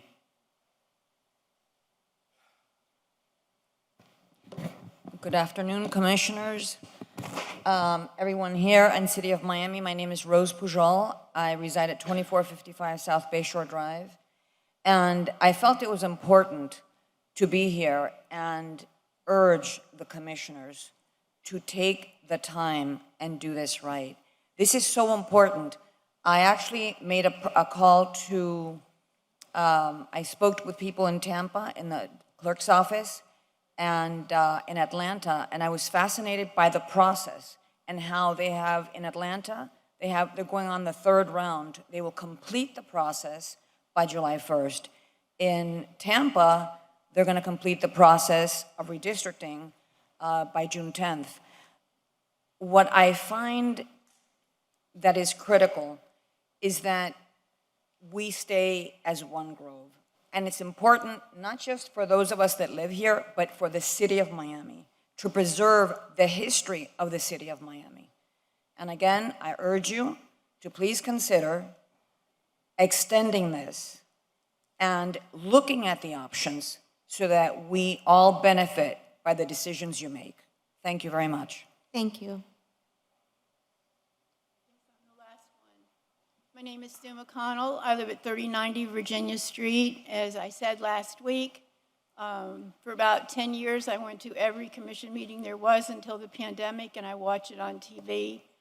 I saw yesterday where they were trying to push something through, and one of the commissioners said, well, we can do that, and another one said, well, that won't happen until tomorrow, which indicated to me that they were pretty sure the way they were going to vote before listening to us again. I resent the fact when people call me an activist. I don't think I'm an activist. I think I'm somebody who cares. Coconut Grove is a community. It's a family. We don't always agree on things like development or parking or our roads, trees, or whatever. But we're a family. We come together. And for that reason, I think that this is a very good showing. And I appreciate everyone that's been here. I know Manolo Reyes for a while, and it's not a personal thing. It's not that we don't want you as our commissioner. Well, that's what many people have said. No, I mean, really, it's not. How do you want me to take it? I don't want to be there. But I didn't ask for it. Thank you. Thank you. Thank you.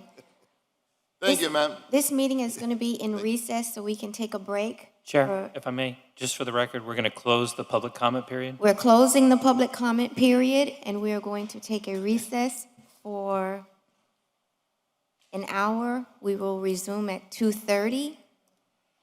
Procedural question, Madam Chair? Because I remember Mr. DeGrande saying something about if there are any changes to be made that you want to take a break to work on changes and then bring something back for us to vote on. Was that correct? Yes, that's correct. Other than what we've modeled so far, which is readily available, if there are additional changes, we would need to actually do them in the software program. It is my understanding that Chair King may want to make additional changes to her proposal, so I would need the time to sit down with her, work through that, show the statistics, validate the legality of the plan, et cetera. Madam Chair, would it make sense to give him that direction now so that he has the lunch break to work on those changes if they exist? I'm merely asking him to restore my district. He took part of my district out, and I want him to give it back. He understands. I know that feeling. Well, but what I'd like to do, as I said... Well, he wants to sit down and tell me what the ramifications of giving me back. Oh, you what need was to all- meet with him before Right, he that. wants to meet Then with let's me. take the break. I So- misunderstood. I thought you Right. had your changes ready, that you knew what you wanted. Right. Okay. No, and I need, public comment has been closed. It's been closed. Commissioner, all of you. I said public comment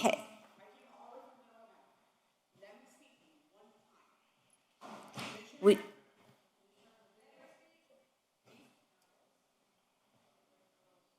public comment has been closed.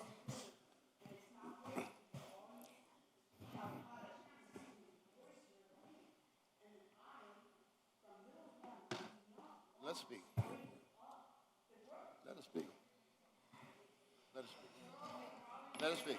Well, I mean, Lady, ma'am, No, Commissioner Reyes would like you to speak. You have your 2 minutes. Go ahead.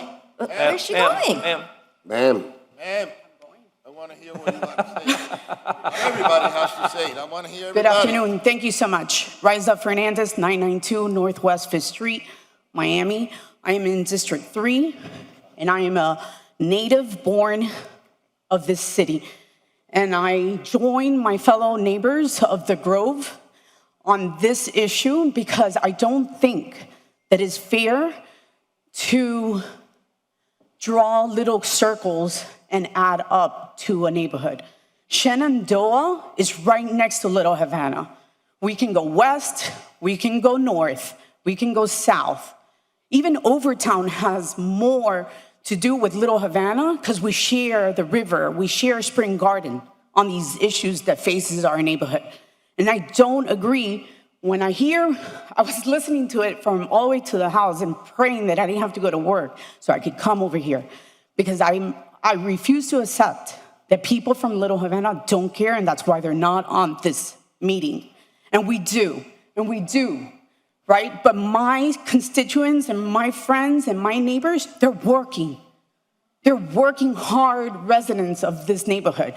And I love the Grove. I ride every day from Little Havana to the Grove because it's the best. I went to Gifford Lane Art Stroll because that's the funk of the Grove. So please make sure that when you think about what you're doing today, is going to be good for the rest of our residents. Thank you, and thank you for the time. Thank you. Public comment is closed. what time? So we're going to recess now for an hour, and we'll be back. Is an hour going to be enough, Madam Chair? You don't think so? No, I don't think so. I This is think the lunch break, yeah? It's a lunch break. if you want to restore your district, as you said, I heard you, that's why I came Yes, out. I'm going to restore it. Then, then I want to give them time to restore it. Okay. It's good to see you. Yes, I got to put. Chair, what time will we be back? Chair? Is it 3 o'clock. 3 o'clock? Ladies and gentlemen, just so you're aware, the commission